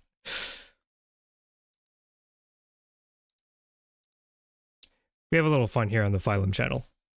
We have just a little fun. I'm not going to go through every single one of those blots, but I will do sort of a recap of what they find. If you're a cell biologist and you really care about the actin cytoskeleton, you can definitely go into that paper and really tease apart exactly what part of the actin regulatory machinery rabies is screwing with. But I'm going to take some of the more summarized, more broad figures so that we don't spend here all day looking at blots, blots, blots, blots, blots, blots. How do we know if the tertiary structure of the RAC1 remains the same once you delete the segment of the protein? Maybe it's a disruption in the protein shape that prevents it from binding. That's definitely true. It can definitely disrupt tertiary structure, and then it won't be very useful. I think they probably took that into consideration with regards to being very careful about where they did their deletions, but I actually don't know what their rationale was. I didn't actually think to check. But that's a good question. Definitely true. I understand the water sip now. Yeah. We have a little fun. We have a little fun. So what's the virus doing to the cytoskeleton, though? We're going to get that. We're going to get that. We're going to get to there, I should say. So RAC1, we can measure its effect on RAC1 through measuring RAC1 activity level. And how we do that is measuring RAC1 GTP. So Clockwork was teasing earlier about GEFs. These are enzymes that swap in GTP, which is like ATP, but instead of an A, you have a G. So instead of adenine, you have guanine. It's a different energetic molecule. And so RAC1 uses GTP to do its cytoskeletal stuff. So we can measure RAC1 activity by measuring the amount of RAC1 GTP. So what we find is that when you infect cells with this rabies virus, after 24 hours, you start to see a decrease in RAC1 signal. And after 48, that signal decreases even further. So the rabies virus gets in and actually stops RAC1 from doing its thing, which is pretty interesting. We also know that you don't even have to throw in the whole of the rabies virus, right? You throw in just flag P, just the P protein itself, and you already get that disruption in RAC1 signaling. So this is another level of evidence that RAC1 and flag P are interacting somehow. You can use GTP instead of ATP. I haven't even heard of GTP. Oh, there's so many things that use GTP instead of ATP. G-coupled protein receptors, GPCRs, are some of the biggest things in biology. And it's something that I only learned of in undergraduate. So if you haven't made it that deep into your molecular biology classes, I would not have been surprised, because before that, ATP takes the spotlight. How does RAC1 get localized to the cell membrane in this pathological state? Don't know. Not sure. UTP is also a thing. Very true. RAC1 is a part of the rabies virus. It's actually a part of the cell. So it's the cell's actin remodeler. It takes actin and it breaks it up and rearranges it, or signals to do those things for various different purposes. The A of ATP is the same as in GCAT, right? Yes, exactly. And so is the G. Okay, so this protein that rabies makes is inhibiting the cell's protein, RAC1, that rearranges the cytoskeleton. So now we have some of the more interesting pictures here. So here we have another immunofluorescence picture, and now we are looking at actin. So we're not looking at RAC1 anymore. RAC1 is the actin regulator. Let's get down to business. The chat has been clamoring, what is rabies doing to the actual cytoskeleton? And we're going to take a quick look at what that entails. So the top here, this is a mock infected cell. So everything has been done the same except for the exposure to actual rabies.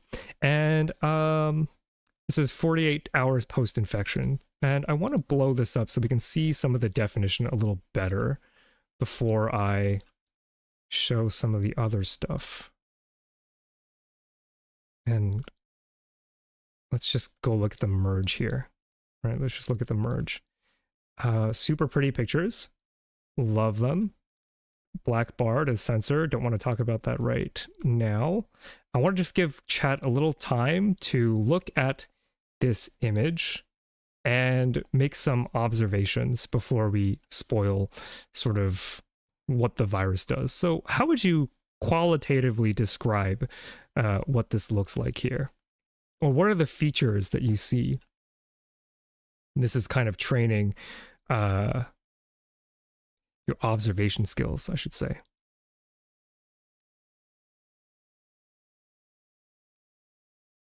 Is this the same cell? How have they managed to dye the same cell at different times?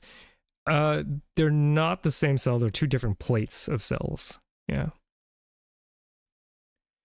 So just qualitatively describing, what do you see?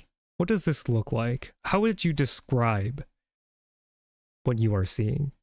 What are some words that you could use? And hopefully I've made it big enough, chat. I could make it a little bigger too. It's okay if you don't have the words. It's just, you know, it's good practice to make observations. How would you describe this? Observation is a very important skill. Pointy cells, kind of looks like a tent. Okay, yeah, let's go with that. Stained fibers look pretty parallel to me. Yeah, so there are fibers. You can actually see the fibers, right? Going in this diagonal, you can see these striations. They're very hard to kind of see, but you see a really bright one here. There's strings, right? The bones of the cells, there are strings. They run parallel to one another. It has little feet that attach to the substrate, and each foot has filaments running through them. Yeah. We're seeing filaments, right? Filaments. That's what I would describe this as. Looks like a spider web. Exactly. So even if you don't have like the super fancy advanced biology language, they look like spider webs, and that's an important observation to make. Round nucleus with the green along the surface of the cell. Yeah. Seems to be points where these filaments coordinate from. I love that. Let's keep all of that in mind as we then move towards the infected cell. All right, so now we have RAB-V infection with actin staining. Now we can truly appreciate what we're looking at here. So let's go ahead and just look at, just to make this, let's go down the line actually. So let's make this bigger, and let's start with these two actually. So if we just take a look at the actin here, in the mock infected, so no rabies, we see those striations, we see them coordinating. What about RAB-V? What do we see? What can we note about the structure in the RAB-V? Filaments dissolved. The bubbles are striking. RAB-V bubbles, yeah. Where are those filaments? Where are those filaments? They've become bubbles. They retracted. Is that a RAB-V protein aggregation plaques? I don't know. You know, it's hard to tell. Who knows if these are inclusion bodies or aggregates or, you know, who knows what. But there are no more of these fibers. Actin in the center is gone. Clumps of actin. I don't even, like, am I sure that these are actually clumps of actin? I'm not actually entirely sure. But what is objectively true is that you don't see these fibers anymore. And maybe you see some aggregation. That's an interesting thing to investigate further, is what is the nature of these aggregates? But yeah, isn't that wild, chat? The cells look slack. Yes, they do. It's striking. Overall, there seems to be less structure.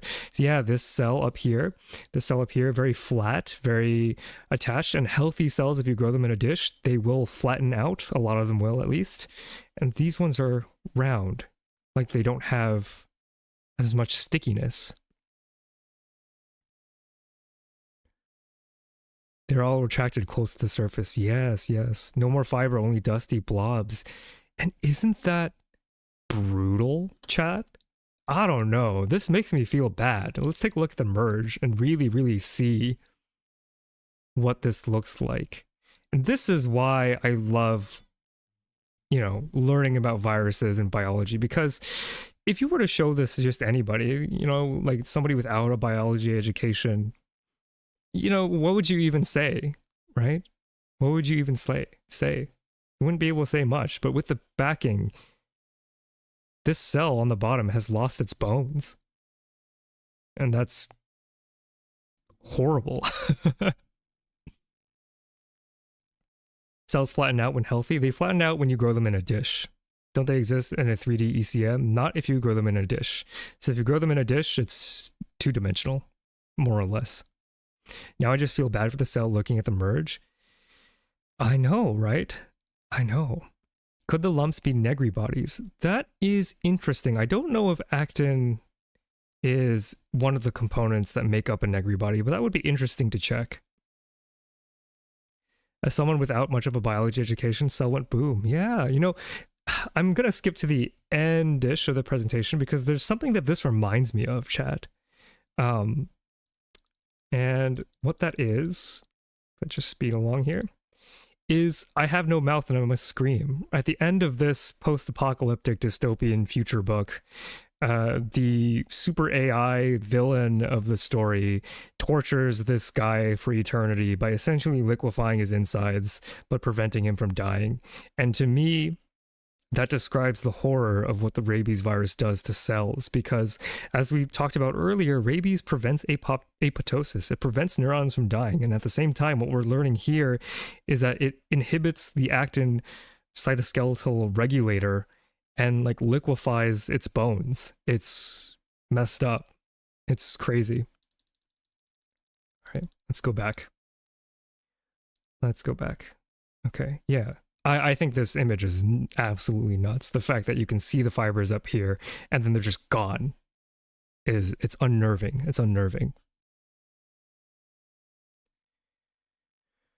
Okay, so if we quantify the data, so this is relative fluorescence intensity, so this is a semi-quantitative analysis method, we can actually see that there is overall less actin fluorescence. About half of the actin fluorescence as the mock. So not only do we not see those fibers anymore, we don't even find as much in general. So that's also kind of interesting, although I don't have an explanation for that. I also interestingly don't know if this is specific for G-actin or F-actin. I forgot to check, so I don't know which form of actin they're detecting here, but I'm guessing now in retrospect that this is actually trying to detect the filamentous actin, or the bones, instead of the bone fragments.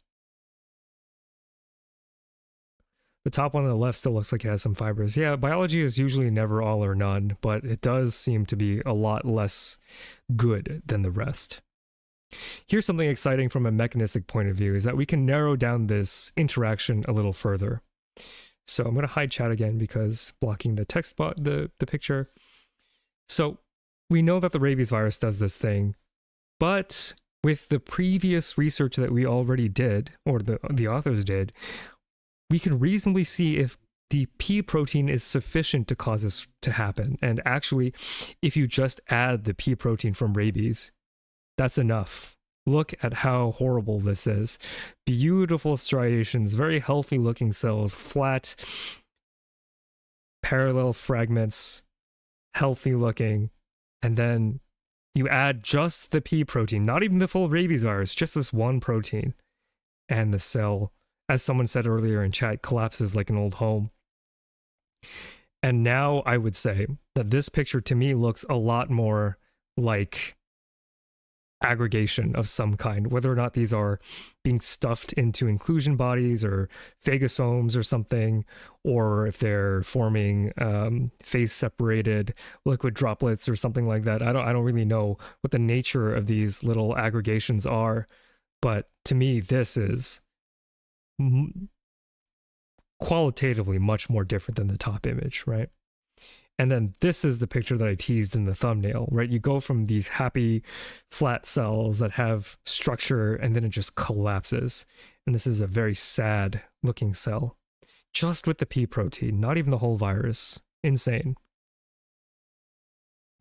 Boba, by the way, why did they use kidney cells and not neurons? Oh, Boba, I was saving this discussion for the end, but thank you for asking. Is it like the kidney cells are easier to grow? How can we tell that kidney cells react to rabies like neurons? Oh, that's such a good question, Boba. The answer is we cannot. And it's actually one of the things that I am really sad that this paper did, because while there's a lot to love in this paper, just as someone interested in this answer, it's a little sad that we're not using the right cell type. And actually, this is N2A, I think. They did the kidney cell earlier. I specifically didn't mention this cell type. This is N2A, which is a neuroblastoma. So it is a version of a neuron, like a cancerous kind of neuron, immortal neuron that doesn't quite function like a neuron, but is similar to a neuron. But you can see that like the healthy N2A cell doesn't really look like a neuron. So actually, someone might have to check me on whether or not this picture is N2A or a kidney. I think this is an N2A cell. I've never actually worked with them because I only did primary neurons when I was graduate school. So to answer your question, Boba, immortalized cells like N2A cells, like kidney, like HEC, like what else? HeLa, they are easier to grow. They're easier to do experiments with, and with stuff that tends to damage cells. Let me put it this way. If you damage a neuron, it's not good at keeping itself alive. So it could be that the authors used an easier cell line because it was too hard to do in primary neurons. And I get that. There's a ton of research in this paper. They maybe just wanted to get this out and then maybe follow up with an actual neuron thing. I think that's pretty respectful, but like to me, not knowing whether or not this actually happens in a real live neuron is killing me. Like it would be very cool to see this redone in an actual neuron, but yeah, that's a great question. Hey Boba, great question. Just a single protein caused the whole cell to collapse. Yeah, brutal, isn't it? Does that RAB-V need a little bit of actin? It needs the cytoskeleton to arrange and disassemble, but we don't know why. And if we add enough of this P protein, it just causes the entire thing to disassemble, which, as you are getting towards, is a little contradictory. It's a little hard to understand. So it needs actin assembly and disassembly, but when you add rabies, everything falls apart. So what the heck is happening? And that's something that we're going to resolve. So keep that confusion in mind, because there is an answer here. What if you added stunted virus? Would the effects be the same? We don't know. This paper is from 2024. That's just not research that's been done, I believe. Do rabies infect neurons specifically, or does it infect other cells? Well, it can definitely infect muscles because it moves from muscles to neurons, and it travels eventually to the salivary glands. I don't know the full tropism of neurons, but it's definitely of rabies virus, but it's definitely not just neurons. Okay, so if we do the same experiment and we check the relative fluorescence, we see that, yeah, when you add that flag P protein, you get less overall fluorescence, which is reflective of these images. So here's the story so far. Rabies needs a dynamic actin cytoskeleton replicate. The P protein binds to RAC1, and we also know that this binding is potentially responsible for inducing cytoskeletal disassembly. Potentially. Right? Correlation. We know that it binds, and we know that when you add the P protein, it disassembles the actin cytoskeleton. Sure sounds like rabies P protein is binding to RAC1 and disassembling the cytoskeleton. Sure sounds like that, but we have to confirm. The other thing that we are heading towards is trying to understand what the heck is rabies doing and why the heck is it doing it. If we can answer what about this system rabies actually needs, we can work towards building a solution here.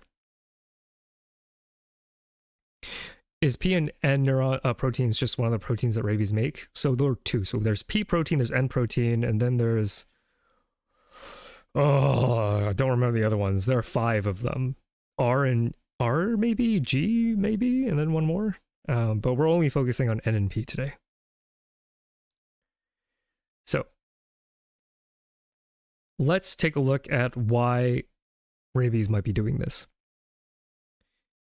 So if we go ahead and we look at the other actin remodelers, we can kind of see that we don't need those actin remodelers for binding of rabies to these cells, right? So rabies needs to first get into the cells. We're trying to see, like, at what stage does rabies need to interact with the actin cytoskeleton for rabies replication to happen. And in this picture, they have a very clever setup where they have the cells at 4 degrees, which kind of stops them from rabies from like internalizing, and then they shift them to 37 so that they can time like a rabies spike to get into the cell. And so what they found was that by using these dominant negative mutations, that you don't need any of these actin remodelers for the process of rabies getting into a cell. So it's not that the rabies needs it to get we'll say. Binding, sorry, just binding, not invasion, but just binding. So sorry, let me walk that back because I'm getting a little ahead of myself. So binding just refers to, does rabies stick to these cells on the outside, and they can force that by doing it at 4 degrees where rabies doesn't want to invade. So you add the rabies, you put them in a refrigerator, and then you wash off whatever rabies sticks to the cells, and then you see how much of that rabies you actually managed to collect, right? So you don't need the actin remodelers for rabies to bind to the cell. What about uptake? What about invasion?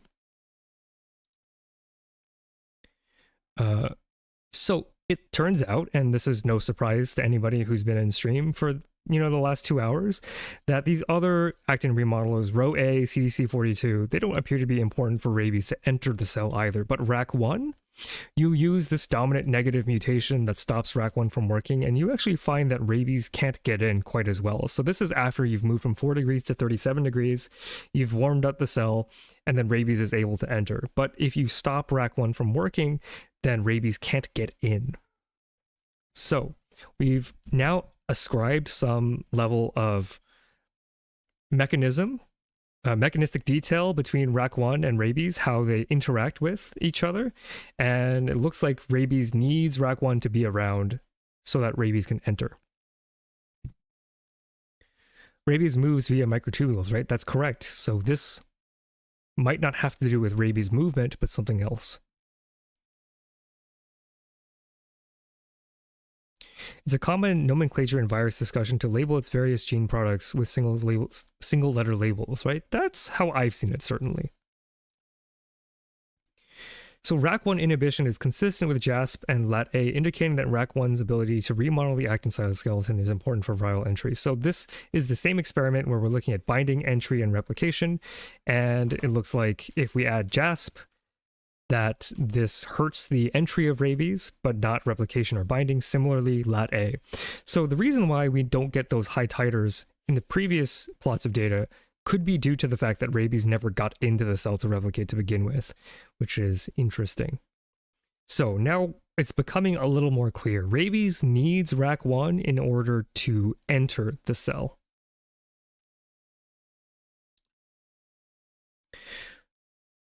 But this is confusing.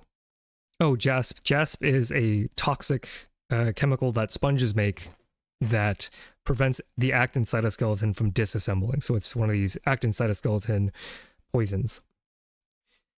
So this kind of makes my head spin, right? So the rabies virus needs RAC1 to enter the cell, but once rabies gets into the cell, it stops RAC1 from working. This is previous data that we showed, right? This is after rabies infection. We get a decrease in RAC1 signal. And this is a bit of a contradiction with this other data that we see in this part of the paper, where when we add the rabies virus, the RAC1 signal goes up. These are two very contradictory pieces of data. How could rabies both require RAC1 for entry and at the same time inhibit it? what the heck is in it for rabies? Chat, can you show me a way that this data makes sense? So it only needs to enter and then degrades it, potentially. But before I move on with that, I want chat to kind of look at this data and kind of show me why this still makes sense. And I think General Mustache, you're on the right track here. And my hint is look at the x-axis. What's the x-axis telling you? And General Mustache is on the right track here. Perhaps to avoid too many neurons to enter a single cell.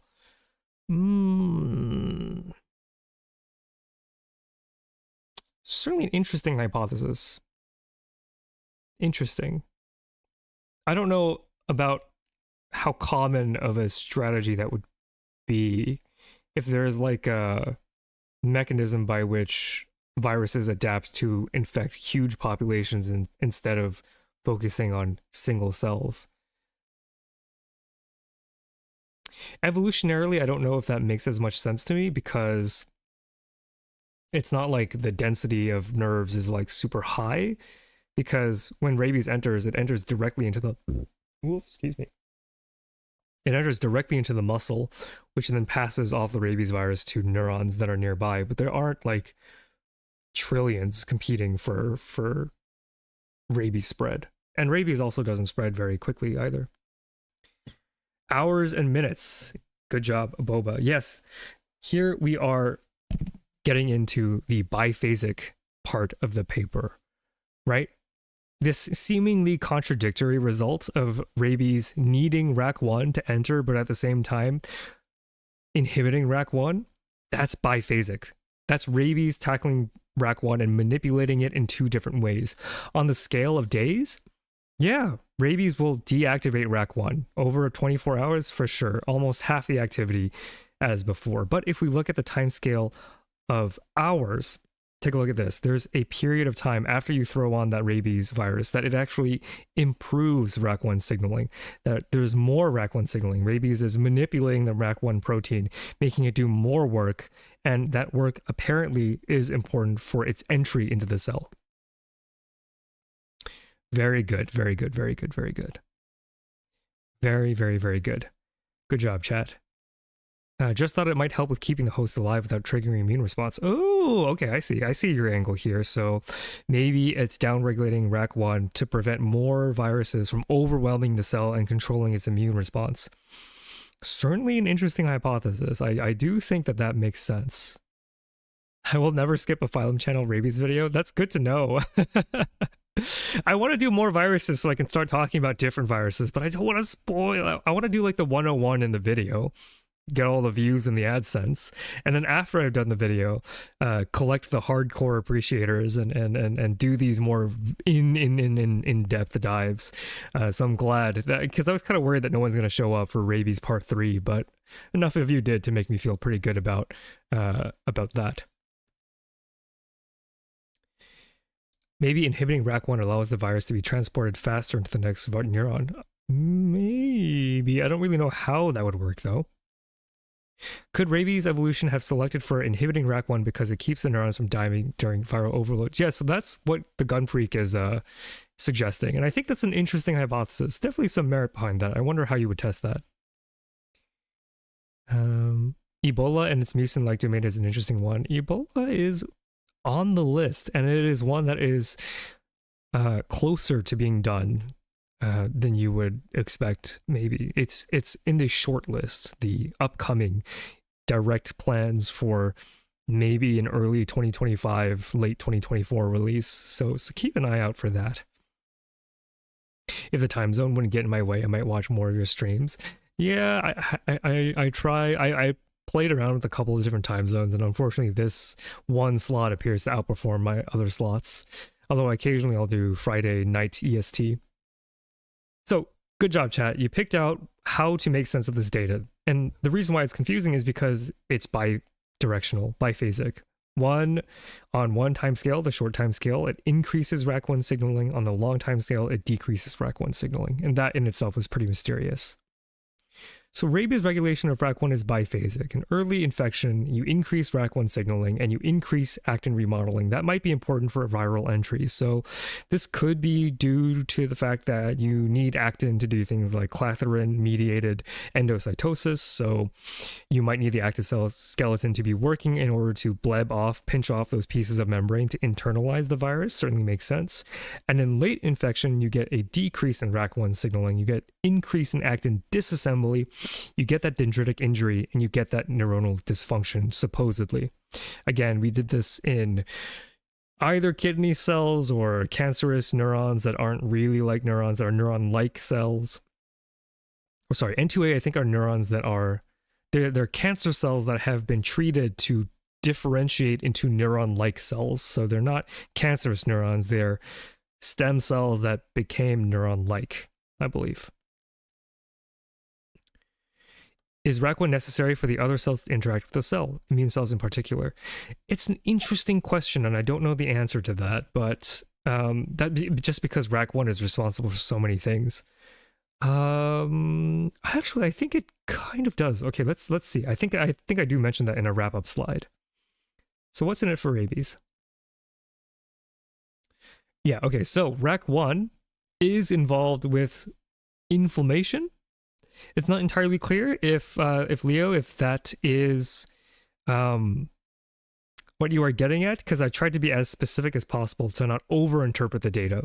But, you know, I'm here thinking, I'm like, what the heck is RAC1 doing? We already know that in the early phase that it's required for entry. That makes sense.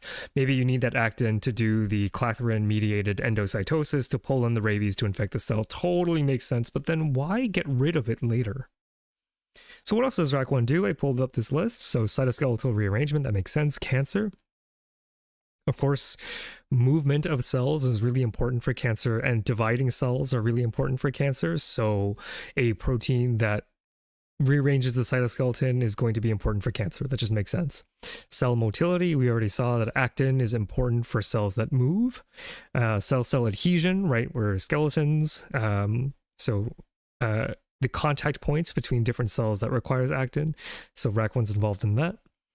So RAC1, I dug deeper into sort of like weirder things that ACT1 has a role in, and it actually helps prevent neuronal apoptosis. And that's weird, right? Because rabies also prevents apoptosis, but rabies downregulates RAC1. So why would this RAC1 protein that stops neuronal apoptosis, why would it be downregulated when rabies' whole thing is it doesn't want to blow up neurons? That's so weird. So is that the whole system RAC1 or single cell? Does rabies have different effects on RAC1 when it gets into a neuron versus muscle tissue? I don't know. Again, this is research from 2024. This is brand spanking new. These are all really great questions that I would love to see answers to. Excellent, excellent thoughts. So RAC1 is also being implicated in certain immune conditions like arthritis, autoimmunity. Some papers suggest that it could be involved in inflammation. So maybe there's some immune component to RAC1 that we have yet to discover that rabies actually doesn't want RAC1 to be doing, which would be interesting. RAC1 can also cause oxidative stress. So here's one. So I actually like one of the commenters' hypotheses before. So I'm going to repeat that one after I tell you my thought process, because I think chat actually came up with a better idea than I did. So we know that RAC1 can cause oxidative stress, and oxidative stress can then cause apoptosis and inflammation. So maybe rabies says, okay, I want RAC1 to be high when I'm entering, but once I'm in, because RAC1 can contribute to oxidative stress and damage and cell death, I'm going to lower RAC1. Even though it also has this other role of preventing neuronal apoptosis, there's a delicate balance in the cell that we're maybe not entirely sure mechanistically how that works, but maybe rabies across evolutionary time has evolved to mitigate the competing effects that RAC1 has in the cell, depending on the context.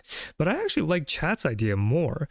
Maybe what's happening is it stops RAC1 from working once it's in the cell to block out more rabies particles from getting in, because it doesn't want the neuron to be overwhelmed and make too much of an immune response. I think that's actually quite elegant. Does that contradict the data that we already saw, though? Let's think about that for a second while we look at some of that data. So this is lat A. So this would be rec 1. So how would we test that, chat? How would we test that? That's a really good hypothesis. Maybe the oxidative stress is a threat to rabies itself instead of the cell. Ooh, icosahedron. That's a great interpretation. Yeah, maybe. Yeah, oxidative damage doesn't just damage the cell. Radical oxygen species is how things like macrophages and neutrophils destroy pathogens as well. So maybe it's protecting itself from oxidative stress. That's an interesting hypothesis. Very good. So someone had the hypothesis that we don't want to overwhelm the viral load for neurons. So how would we test whether or not that's true? Let's try to predict future science work. I'll take ideas from chat. I'm just gonna sit and think for a second while I drink some water.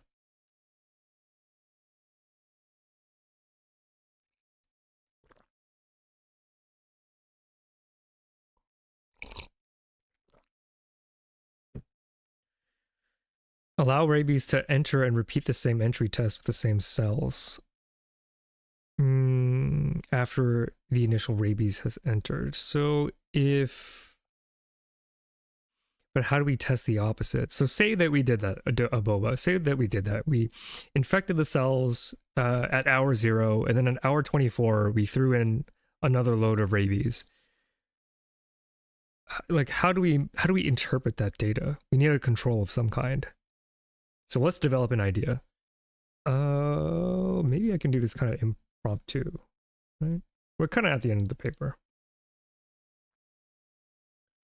So let's add in another slide and let's game this out because it's kind of fun. Like, let's do this. Let's add a slide. New slide, right? Okay, so model rabies upregulates the actin remodeler, rack 1, to gain entry, then inhibits it to prevent overloading the cell. So experiment. T equals 0. Infect cells. 2. T equals, I don't know, 4 hours. Infect cells. What's our control? Can't have interpretable data without a control. The control will be throwing the 2 batches of viruses at the same time.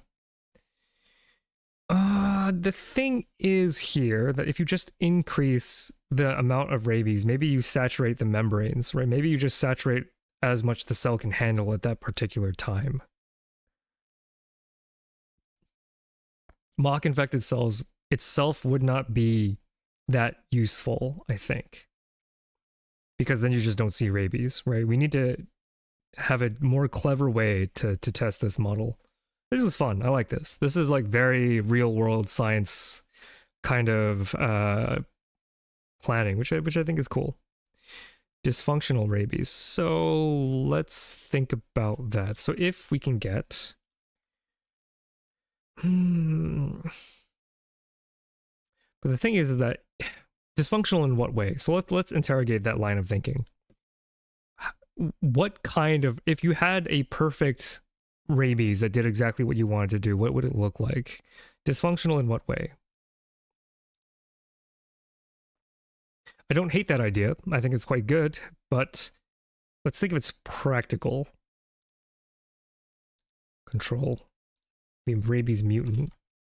It's a little tricky because this is biphasic. We need a functioning rabies virus to get entry into the cell to begin with.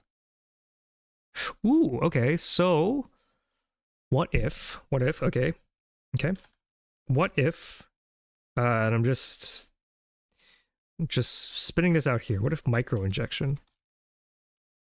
That way we don't have to rely on rabies getting in the normal way. A microinjection. So we take a very small needle and we inject the cell directly. Rabies, normal, comma, rabies, RAC1 binding mutant.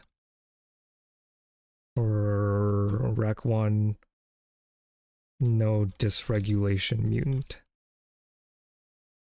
I like this. So we microinject. 4 hours later, add normal rabies virus.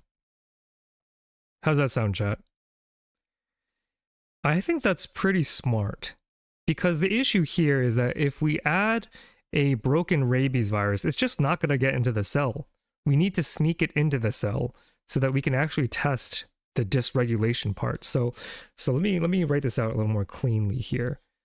So the experiment here is micro inject a neuron like cell with wild type rabies. Then 4 hours later,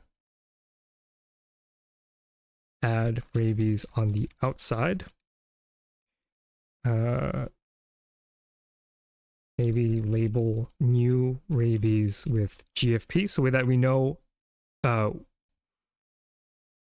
other, like, which rabies were injected and which rabies were introduced. I like that. Rabies, maybe we'll do this yellow. Fluorescent yellow.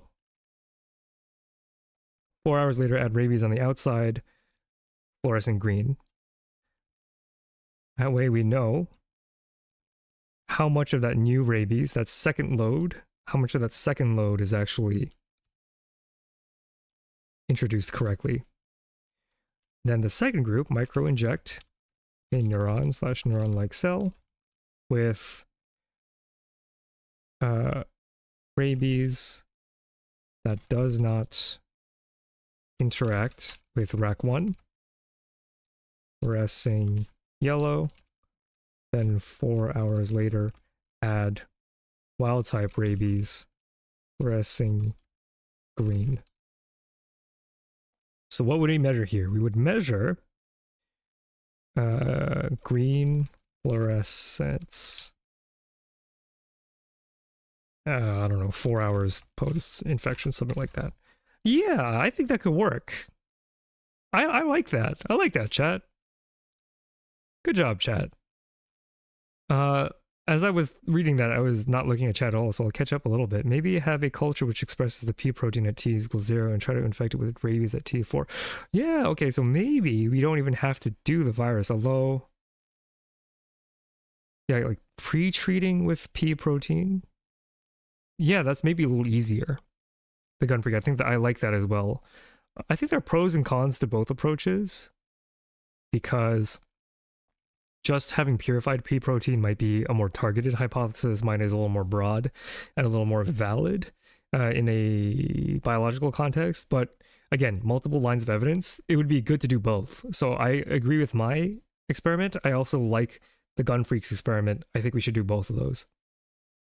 Maybe only insert rabies at T equals 4, look at more effective than combine with rabies at T equals 0. Again, with the combination, we might run into just like saturation issues.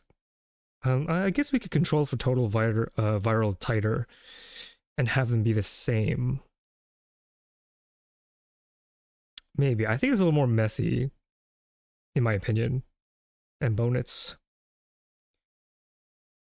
Yeah. Can you not inhibit or partially inhibit the rabies protein after infection? Not that I don't know a tool that can do that.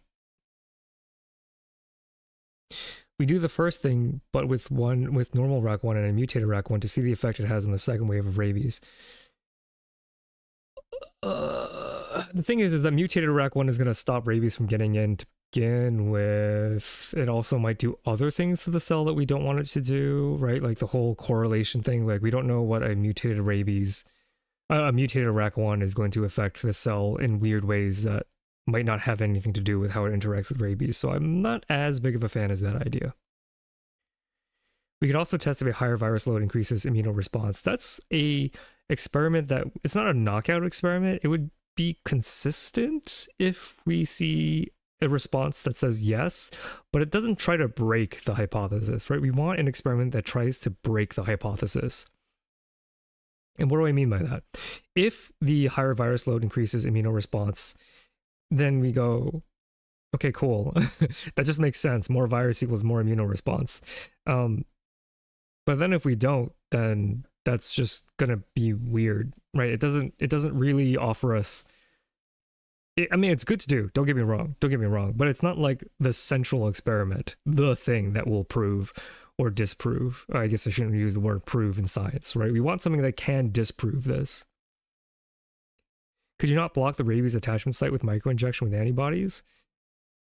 Antibodies also do things that we might not necessarily want them to do. But I take your point that some small molecule inhibitor that can get in the way of rabies in RAC1 could definitely work. Although that might be a little further, just because this is a brand new paper. It might be faster to try to find a mutant that doesn't bind RAC1 than it is to develop a small molecule drug that targets RAC1 and rabies, but that's also a good idea. Just might not be as quick to try, but definitely a good idea. All right, chat. I think this is very productive conversation. And that's kind of all I have for today. And we can definitely hang out and chat a bit more just to, see what's up. I so often go for this long in terms of like journal clubs, but I often like win myself, like tire myself out before I actually get to just sit down and chat with chat. So let's chat. Let's bring chat back up. Let's just hang out for a bit. Why not? It's an aesthetic frame to, yeah, let's hang out with friends here. Let's hang out on this slide for a bit. So I'll continue to address questions and conversation from the paper, but now enters the just chatting part where we can just kind of hang out. Upregulated RAC1 would also be interesting. Maybe if it's generally more active, we can assume that second batch of virions would have a higher rate of entry than wild-type RAC1. Yeah, actually, the Gunfrey, that might be easier than what I suggested, is maybe just upregulate RAC1 and see if it sustainably allows more rabies to enter, and then combined with something else that Chad had said, checking the immunoresponse. That, I think, combined,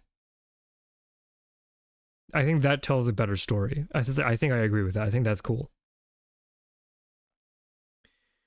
Yeah. So, I want to do another poll to see what your background. Actually, just tell me, because there's no way that I can condense all of your experiences into a 4-option poll, right? I just want to hear from the chat. You've wandered into my stream, and I know there are a lot of names I already recognize, like Icosahedra and Otto, and I'm not going to name all of you. And I know that some of you are students or professional biologists in some form, or have had extensive biology training. But for the chatters who I don't really hear quite as often from, I'm curious why you ended up clicking on essentially almost a graduate level biology paper discussion. I know that there are engineers in chat, very early on in chat. I've seen one, I've missed the name, but I've had this growing suspicion that there are an overrepresentation of engineers and computer scientists and all that stuff. And I'm very happy, because it's like my whole thing, and I think a lot of American education, especially in university, is focused on interdisciplinary collaboration, right? This idea that we are stronger when we are crossing our boundaries to reach over to the other sides of disciplines, because in my opinion that is where a lot of innovation happens. So I love seeing people from all sorts of different backgrounds. I study molecular biology, still bachelor though. Do you do journal clubs like this in class? I think I would have loved this kind of thing in undergrad, and took a class that was like this. The neurobiology of disease is what I had taken, and I remember that being one of my favorite classes. What year are you? HPC guy? What does that mean? I think there should be more interdisciplinary cross-pollination. Yeah, biology is full of interdisciplinary cross-pollination. That's why I love it so much, because biology is central to the human experience. We get collaborations with, every discipline, because, life is the center, and that's great. I also read a lot of biochem papers unrelated to virology. I used to do a lot of biochem in undergrad, but by the time I did biochem in graduate school, the math got to be too much. Chemistry, not much biology in the past decade. I wish I had a mind for chemistry. It felt like when I was learning organic chemistry that the rules of how organic reactions happened were more like suggestions. And I could not get in them, I could not get an artistic feel for how chemistry operates. And that might be offensive. I've talked about this with a lot of other chem majors who are like, no, there are absolutely rules in organic chemistry. But then I go, but there are like these exceptions and this exception. And why does this electronegativity do this reaction and that electronegativity doesn't? And that kind of made me too uncomfortable to continue. But in terms of biochemistry, that's back in the realm of like, oh, okay, we're talking about things in mass and reactions that happen in mass. A lot of what happens in biology isn't really covalent, and I prefer thinking about those reactions, although a lot of it is. But the covalent stuff is stuff that I'm a little more troubled by. I majored in integrative biology, so while I do recall some of this molecular stuff, it's not the path that I ultimately ended up going down. What's integrative biology? What's that? 9th semester. Oh, very good, very good. Very fun. Do you know what you want to do with biology? Out of curiosity. I'm a geography student. Wow, hello, welcome from geography. But I'm just interested in infectious diseases. I know infectious diseases have been an interest of mine for a long, long time, and I bet that you'd have a great time when I talk about the Black Plague eventually. It's fun to hear about journal clubs. I'm doing an honors project alongside a bachelor, and I need to choose a paper for journal club. Yeah, when you do one on your own, is this going to be your first journal club? Like, as a host? They're so much fun, but they are hard. They are quite hard. Oh, more like ecology and stuff. Oh, so you might be more familiar maybe with some of the aspects and concepts behind stuff like the microbiome, which again is the next video that I am releasing. Yeah, it's my first video about the microbiome in any meaningful way, and I found that it was actually quite hard to get into because my ecology skills are actually quite weak. So it's another aspect of like biology is so interconnected, and there's still so many ways of thinking that I've yet to pick up, right? The microbiome is essentially its own ecological system, and I found myself a little unprepared to think at that level of depth.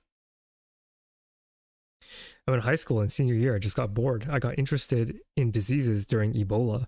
Yeah, and Ebola, that's coming up probably at the end of the year or early next year. I study medicine in the 3rd semester, and I'm interested in the basic science background. That's wonderful. So medical school then. That's awesome. I always get so nervous when medical people show up to my streams because I'm like none of this information is like actionable right now, and medicine has to be so regulated, right? Like, of course, whatever your medical professor tells you is the correct thing.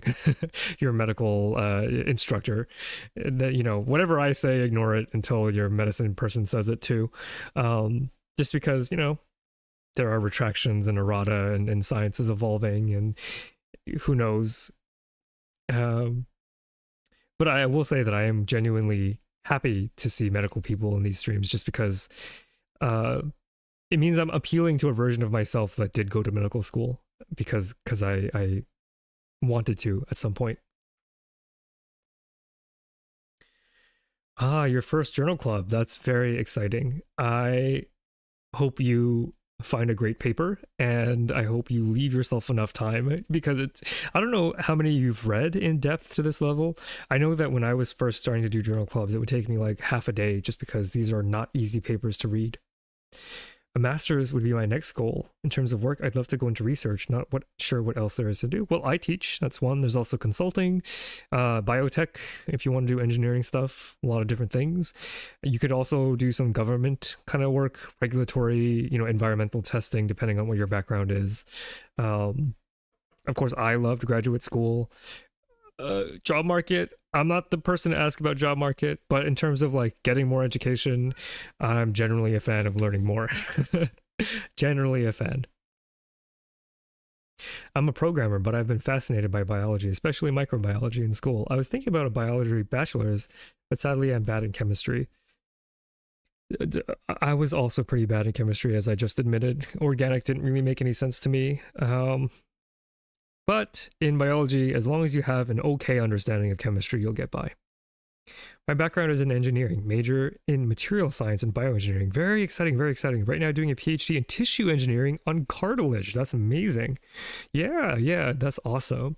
It does make me nervous to see PhDs in chat too, because I'm going to get called out. It's also interesting because I feel like these presentations are... I don't know.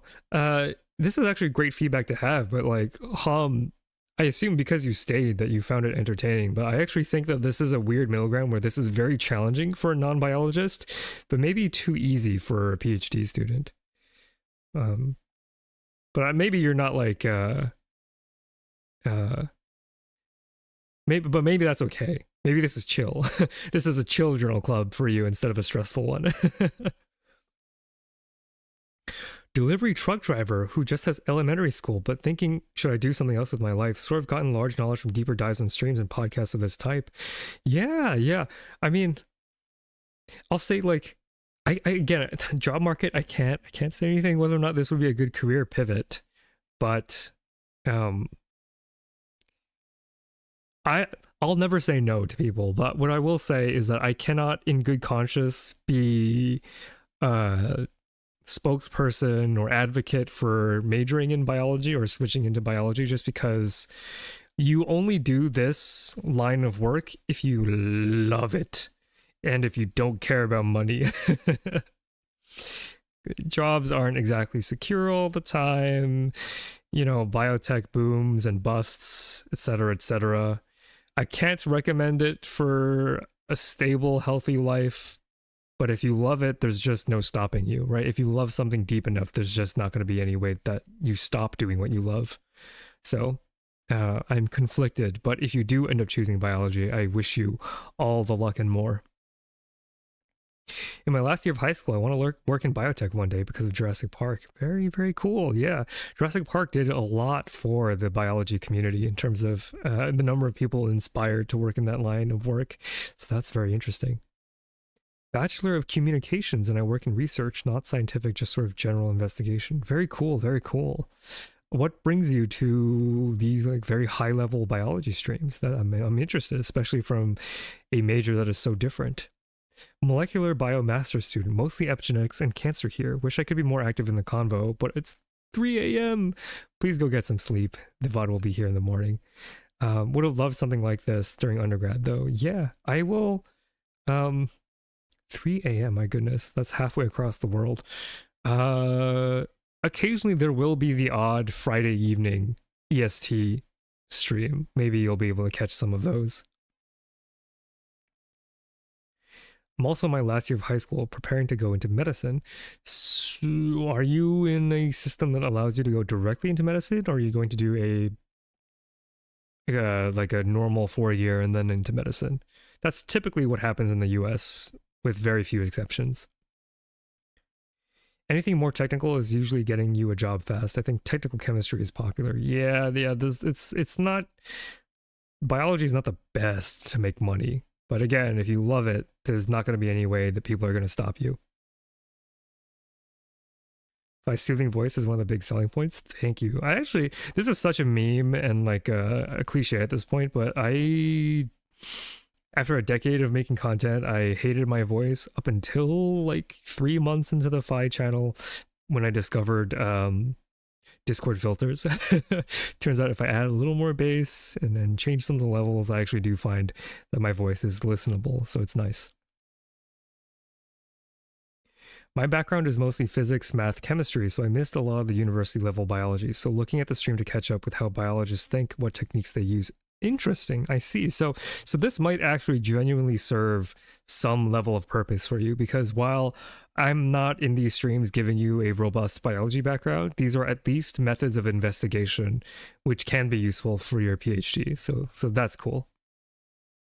I basically only watch edutainment content. I'm really interested in the science. I just don't like to work very hard. That's fair.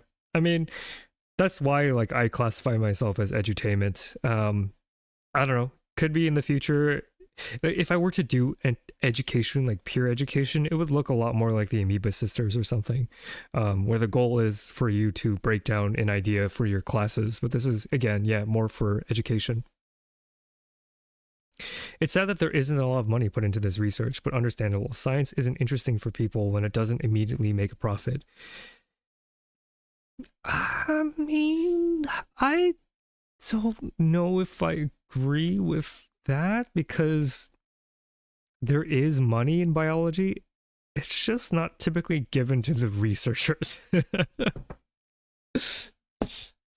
It's a very complicated topic, the incentives of scientists and how corporations try to get away with paying them as little money as possible while still employing them, right? That's just the balance of capitalism.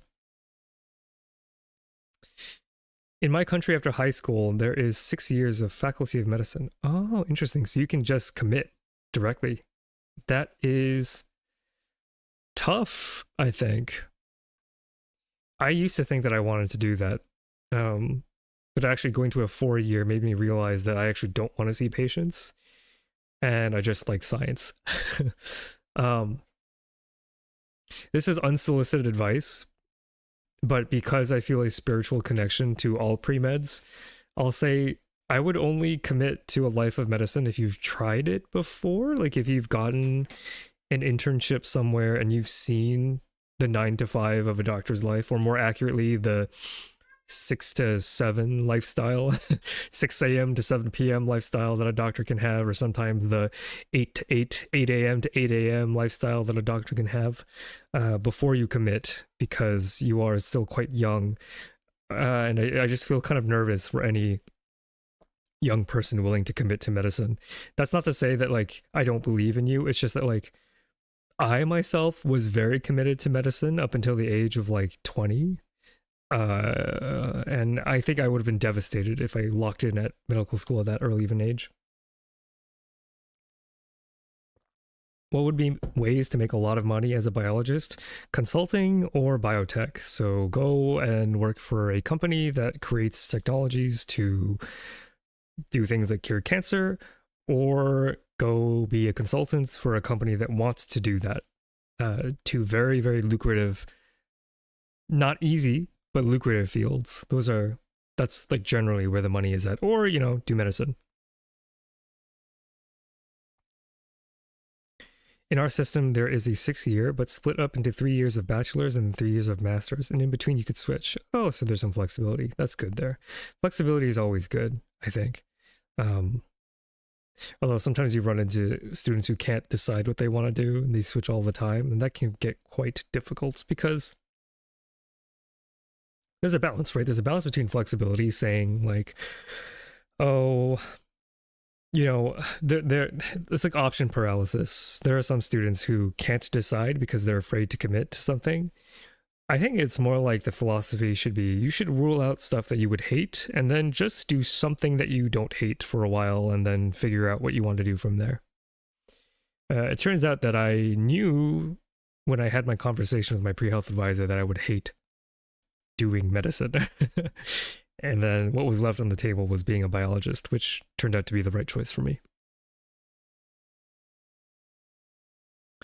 Oh, very cool, very cool. Yeah. It's cool hearing where other people have come in from, just because I never thought that like this kind of material would have an audience outside of like very hardcore biology people.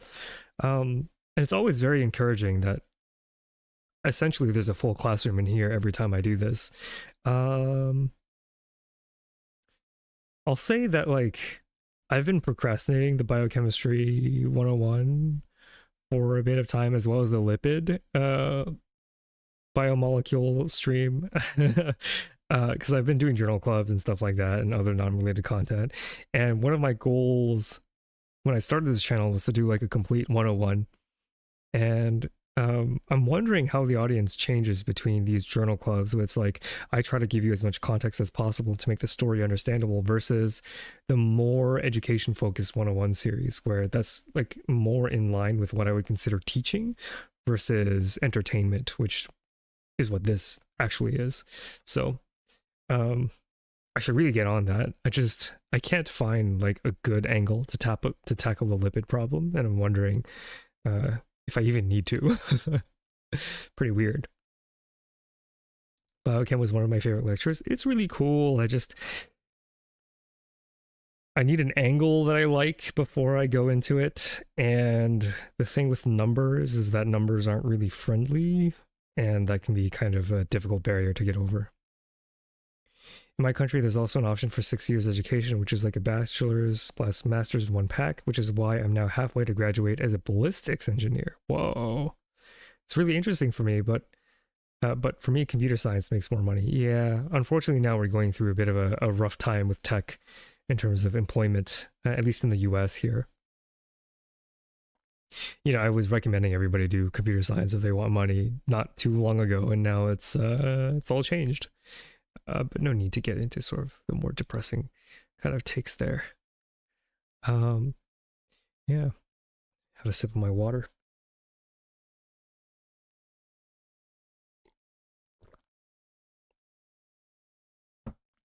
Yeah, it's kind of cool to just kind of check in to see where people are at in their educational careers, and a lot of, I think, to sort of tailor the expectations. I've seen that like, because there are recurring people, that there's obviously something here that you all come back for, which is nice. And this is pretty much not really adulterated at all in terms of like, I don't really dumb it down that much, and it's really cool to see so many people still on board and actually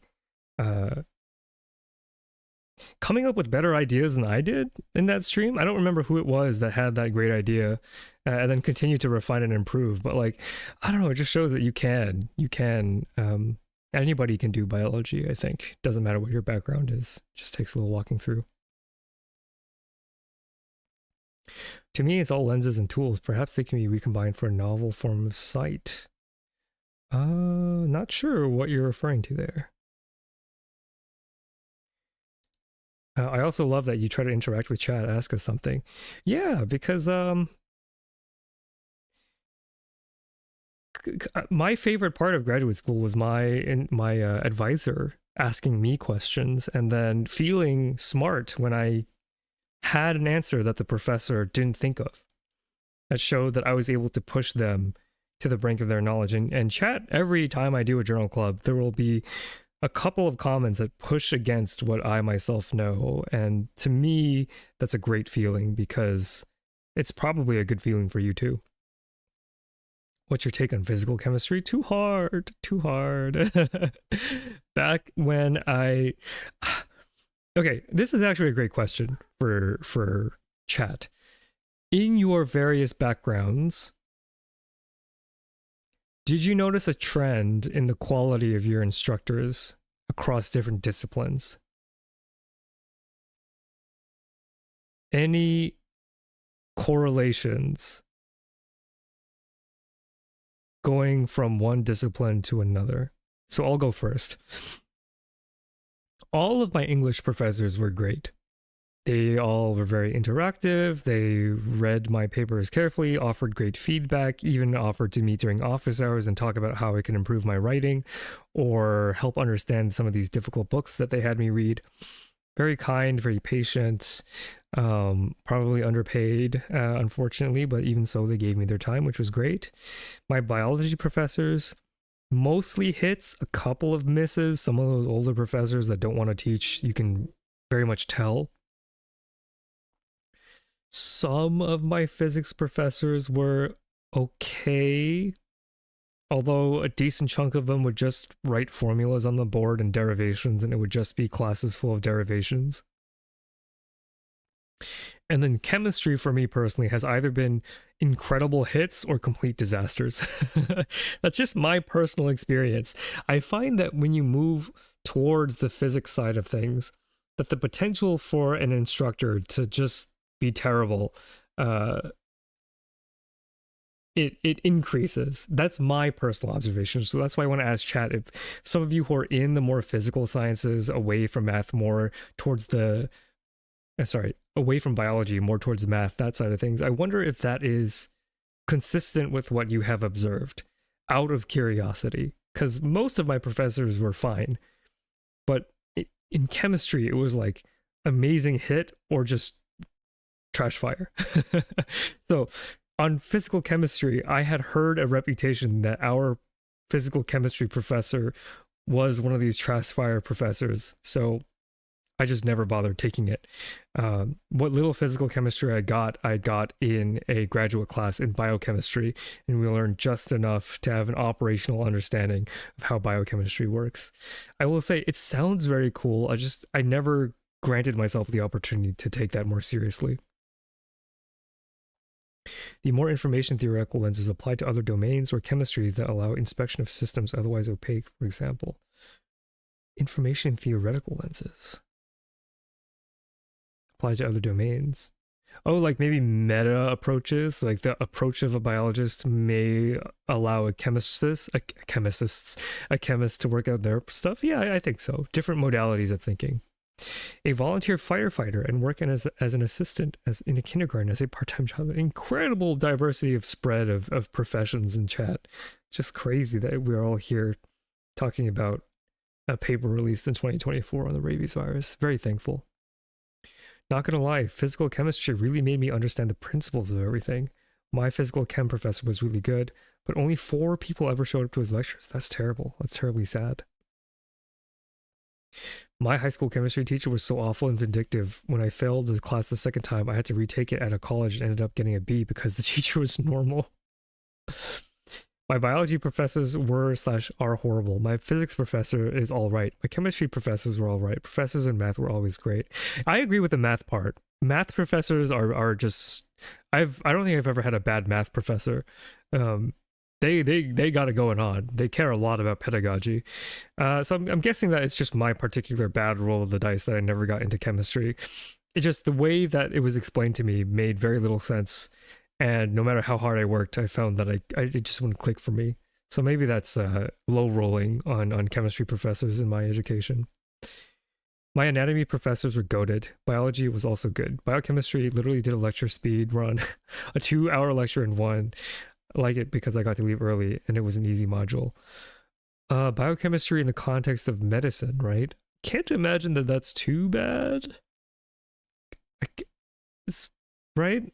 Icosahedron, it's probably not too bad in a medical context to learn the biochemistry you need for an operational understanding of medicine. It's probably not the worst. So maybe that's why. My high school classes were taught at a college level. That's pretty incredible. Most teachers were professors with PhDs, so I was very prepared for the real college class. That's awesome. Yeah, that's absolutely bonkers. There are these schools that I thought about applying to where they were high schools and the class size was 1. The ratio between student and teacher was 1. I'm like, who the hell? What are these schools? And they paid well for teachers, right? Because teachers in the US make absolute dog water salaries. And these extremely privileged private schools, like these salaries they're not amazing, but they were definitely better than the average high school teacher salaries. And I was applying for those schools because I was like, I like money. But a little part of me did feel bad because, like, gosh, to be a child at this school with the immense amount of privilege to be one-on-one with a teacher, like, it would have been a very interesting, different teaching experience than the ones I've had prior. almost like teaching royalty. Maybe I think that's maybe what turned me off eventually on the idea. Like, I don't want to teach a rowdy like undergraduates are great, right? Because by the time you hit 18, you're starting to think about what you want to do with your life. And for the most part, you have the incentive to show up to class and do the work. And if you don't want to do the work, then you just don't show up to class, right? You very rarely do you get an antagonistic undergraduate student. If they don't want to be there, they just won't come or they'll drop out, and then that's honky-dory. But, I don't want like a rowdy high school class where, students are disrespectful, hard to control. But at the same time, like, teaching the children of royalty, essentially, that also lacks a certain appeal. Kind of crazy. My bio teacher was an ex-Marine and had the tough test, and we had another one with the simpler one. Interesting. Yeah, that's interesting. It wasn't that bad. Hard to keep up with that, though, because the brain needs to digest info before getting new ones. Yeah, if you're just fire hosed, that might be kind of hard. The voluntary aspect of college does help things mellow out. Yeah, I mean, technically college is voluntary, although for the perception is that it's becoming less mandatory over the course of the years, unless you are into the trades, which not everybody can do. There's common advice that goes, oh, you don't need a college education, you could just do trades. Certainly true, but if you're built like me, you need to go to college. I would not survive in the trades. All my chem professors, aside for organic chemistry, were awful. I had better marks just jotting down the lecture topics and gobbling up all related material I could find out of spite. Yeah. Maybe it's just a random spread of awfulness across all domains. I just know that in my personal experience, chemistry was a source of anxiety because it felt like a different language. And I didn't recognize any of the like good pedagogy tools in those discussions. In medicine, I have the feeling that the more fundamentals the fields are, chemistry/physics, the worse the quality of our education compared to more applied fields like physiology. Interesting. I wonder why that might be. The more fundamental the fields are. Yeah, I don't know. It's interesting. Yeah, I like thinking about how I would redo some of those classes. Like for physics, I have a pretty good understanding of like how I would teach physics if I were good at physics. I actually don't know how I would do it for organic chemistry. That's how bad that I had it. Right, I didn't do great in physics. I didn't do great in chemistry either. But in retrospect, looking back at my physics education, I actually know what I would have done differently if I were to teach physics. But chemistry, I have no idea. I have no idea how to teach chemistry better. That's how lost I was.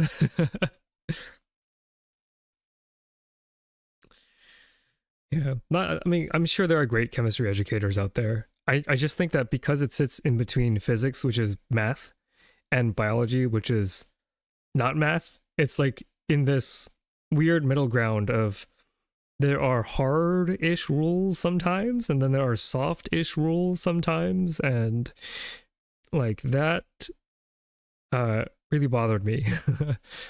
That's not to say that like it isn't rigorous. Of course chemistry is rigorous. It's just that the time it takes to develop a rigorous understanding of chemistry, I think I could not commit that level of work to get in my head. That being said, I understand exactly enough chemistry as I need it, which is very helpful. But I do remember thinking that like my Chem 1 classes, intro chemistry, was quite good. And a lot of like the orbital stuff and understanding those like energy levels and how electrons are shared between atoms. I do remember thinking that that was really cool. And some of the more abstract things like quantum chemistry, quantum physics, like those kinds of things I always found very cool just because they are so fundamental to our experience as existing people, right? Just matter, the science of matter in general, because we actually got more of that in chemistry than we did in physics, because physics, intro to physics, was more about Newton and EM, not so much about the composition of matter and how they're stitched together, which is what I learned in chemistry.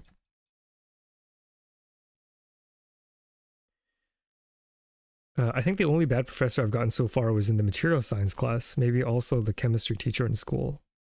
Yeah, yeah. I don't know. It could come down to the individual motivation of each professor, but like I wonder if there's like a cultural aspect. But I don't know, because other chatters have reported having bad biology teachers as well. So maybe it's not generalizable, but I wonder if you could study the adaptation of evidence-based teaching methods across different disciplines and see who sticks to them the best. If I were to guess, I think math teachers on average do the most pedagogical heavy lifting. Because I think there's something, I think in general, mathematicians, the ones that I've known personally, are always very willing to share their math with you and willing to break everything down. Like they get a satisfaction, an inherent intrinsic motivation to explain math to you. And I find that very refreshing. That's not necessarily, I wonder if that's as common in math as it is in other disciplines. It'd be kind of interesting to find out. One I hated was the technology module, and the professor insisted that we use this awful uni website to get our lessons. He locked the lessons behind a deadline as well. Yeah, usage of technology in the academy is rough. There have been some, we'll call learning growing pains with the adaptation of websites. Not going to name any of them, but some of them are definitely better than others, I'll say. Had mostly average to great professors in all subjects. Very lucky of you. So I didn't really see patterns. Had an awful industrial engineering science professor though, maybe drift to chemistry. It's so sad how like bad educational experience can really take the joy out of a subject for people. I think what makes biology neat is that you can learn a lot of it on your own. I don't know. I mean, so here's a question for chemists in chat. Would you say that if you had a bad chemistry professor that you could recover from that? Or is it just like, dang, you just get sunk? Because in biology, you know, a lot of it is this is not to be reductive or mean to my own discipline, but a lot of biology is just reading comprehension. And that's not to downplay anybody who struggles with biology, because it's just reading comprehension, but it's a lot. It's a lot of reading comprehension. So it's more like the volume of information you need to know is very high, and that's what makes it challenging. But in terms of cognitive sophisticality, I don't think you need to be that cognitively sophisticated to understand biology.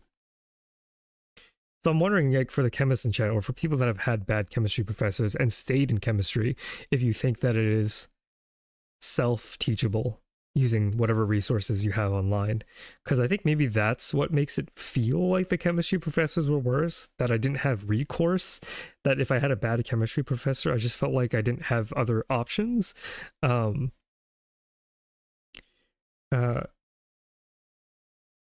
that's different, because there are all sorts of different resources that one can look up nowadays that are very comprehensive and helpful. Some of the stuff which wasn't really around back in my day. Quantum physics is applied in the science base of electronics a lot. Yeah, I do vaguely remember that. This is like group theory, formal proof stuff type math, right? Like even like diff-EQ calculus, my professors there were very clear about how to do the math, and I found them genuinely good at pedagogy. They were not just doing derivations of formulas like some of my professors in physics did, for example. They actually helped you to learn how to apply that math. I had a bad chem teacher, and I think it all went well. All of us joked that we learned it with an online YouTube chem professor. Okay, so there are resources out there. Maybe I just wasn't able to source them. I sometimes wonder if I had chosen a completely different path or degree if I had better or worse teachers in different subjects in school. That's also interesting, because I think I would have done biology no matter what. I think biology has always been my North Star. And that's interesting to think about why there's that difference. But I have survivorship bias. I made it in biology, so there was no professor individually bad enough to get me to switch out. So while I can say that I think biology is my North Star, I don't actually know that for a fact. So you feel biology is more declarative knowledge than procedural knowledge, and the reverse for chemistry? If so, yes, the latter is harder to recover. That is my opinion at the undergraduate level. At the graduate level, you start to get more abstract levels of thinking when you start problem solving. But because there's just so much crap you have to learn in biology, most of it is just understanding how the cell works for 4 years. And then when you get into graduate school, then you can start messing with it. I self-taught myself most of the comp sci curriculum before I showed up, but a lot of the run length of my computer engineering degree was taken up by 101 classes I already knew. Yeah, I think comp sci is more skill-based rather than knowledge-based. So if you have resources that you can practice with, you can overcome the debuff of a bad instructor. Comp sci is pretty amenable to self-study. Yeah. It was biology because, again, you have animations and stuff and reading comprehension. You just read and watch videos. And, of course, do the other things that I said in the pedagogy tier list. But chemistry, I feel like there's like a click moment, right? Like it just like clicks or it doesn't. And once it clicks, things start falling into place. But if you don't have that, like, oh, I need it to click together, it can be quite difficult. And I feel like I had that way too late in my undergrad career. What background do I have? I majored in biological sciences. Then I spent 6 years doing a PhD, which I never finished because of COVID, in molecular biology. Then I became a biology instructor, and that is my current job. So I teach biology professionally. It's what I've always wanted to do, so I don't feel too bad about not getting a PhD. I say that every time so that people don't throw me a pity party. I would have this job if I had a PhD or not. Although maybe I would get paid more if I had a PhD. I don't actually know. But regardless, the job that I've wanted to have since being an undergraduate, I have currently with a biology degree. Looking back at A marks I got from studying chem courses out of spite. You just need a good mate to study with sometimes. So you had the power to overcome maybe a debuff in bad instructor. Okay. So maybe I didn't work hard enough back when I was a student to overcome the bad debuff. Maybe I didn't care enough, which is valid and not uncommon for me, because I do like cutting corners when it comes to stuff I don't care about.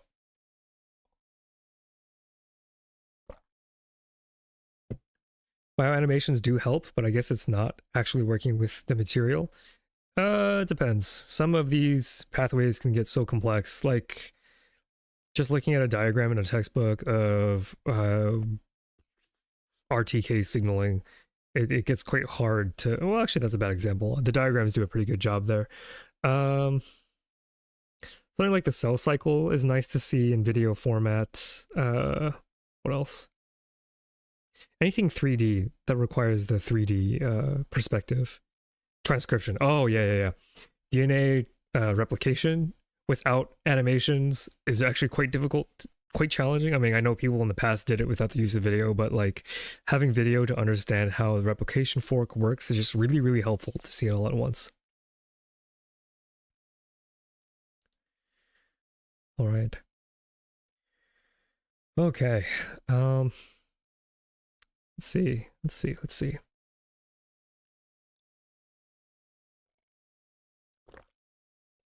Taking a drink of my tea. Yeah. I'm working on the microbiome video, right? And I'm caught. This is a little behind the scenes action. Oh, and if you haven't joined the Discord and you want to, the link is in the description, in case you want to continue the conversation after streams. I'm working on the microbiome video, and there comes a point, and I do this in every one of these videos, where I sit down and I'm editing and I'm like, this sucks. Some of you who have already joined the Discord already know that I've had some complaining out loud about this process, but I think it's kind of interesting, just like from an artistic point of view, that like I would really prefer to just write the script and then edit the video and be done with it. But there are times when I'm editing video and it's really hard because I don't love what I'm editing, and I will not publish a video unless I think it's good enough. But just as a behind the scenes for you all to kind of get like an insight into my own mind, it's like I'm very picky about the flow of my stories. And the story in the microbiome one is something that Marlon's actually repeatedly pseudo-spoiled in the chats. Thinking about that kind of story I think is really, really exciting. And I wanted to give you a little update as to how that's going. And how that's going is there's a huge chunk in the middle that I'm just going to delete and maybe move to a new channel that I'm teasing called Phi the Tutrophil, which I haven't actually made yet. Or something to that effect. Where I can put all of my extra content without clogging up the main feed. So just letting you know that that will be happening a little bit in the future. Visualizations have transformative effects on understanding. Yeah, more talking about the angle of like reading about biology versus actually seeing the systems in motion. Yeah, and that's kind of like I'm like redigesting the primary material, which is what the scientists have done, and I'm kind of like chewing it up. But they already chewed it up. I'm like double chewing it up and then distributing it to you all. It's very different when you actually do this for yourself. And having experience in undergraduate work will inform you as to whether or not graduate school is appropriate for you, although you don't have to do lab work to be a biologist, right? You can do policy and stuff like that, environmental regulation, ecology, stuff like that. Those are all very valid careers in biology as well that don't involve touching a pipette. All right. Oh, I am parched. Good talk, good catching up with you, chat. I was really happy to hear about your educational backgrounds, and it's always nice seeing people that come from other disciplines, especially like chatters who I don't see quite as often. It was really nice to hear the sort of spread that I see, and very encouraging to see that there are other biology-minded people enjoying these streams.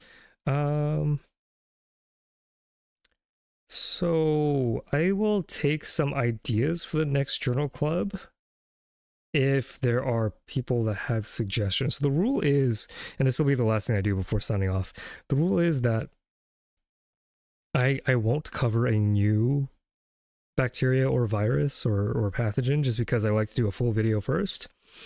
But just to poll chat, is there anything that you would like for me to cover in a journal club? And there are responses that'll say that may be appropriate for longer videos. It has to be like very specific for a journal club. Any sort of inclinations or curiosities that you have, chat? Or you can just trust in my immaculate taste in papers to deliver something that is appropriately cool to you next time.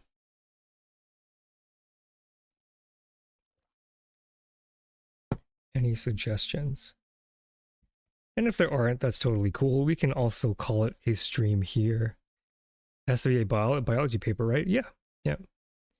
Biology, that would be my specialty. How about pain?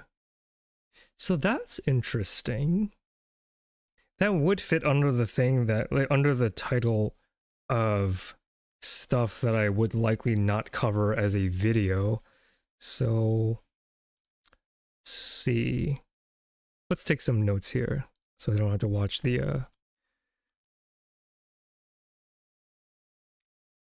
go ahead and open up a word processing document. So pain is one that I think counts as something that could be interesting to cover. Archaea. You definitely go back and look at archaea. Bacteriophages. We'll actually be hearing about some of that in the microbiome video. Something leaning more towards molecular bio would be nice. So would you count this paper as being molecular bio? Because a lot of that was classic molecular biology techniques. So I'm wondering what you consider to be molecular biology. Tatsky, right? Is that how you pronounce your name? Synaptic pruning during REM. Oh, pruning I might want to do as a full video though. But I'll keep it on the list to just think about. Alternate splicing. That's... if I could find a good one. I worry that most of those papers are not that exciting. Or that's not fair. That's not fair that alternate splicing people. That's one where I find it would be hard to get an angle appropriate for this kind of journal club. Oncolytic. I don't really know what that refers to. All right. Yeah, that's not a bad list for me to think about as to where to go next, because as I was scrambling to pick a paper, I was like, oh, what do I do this week for Journal Club? Rabies. This gives me a couple of new ideas, and I'll maybe pull members. Biofilms are pretty interesting. I'm waiting to do biofilm. And I don't know if I will have a collab member for that.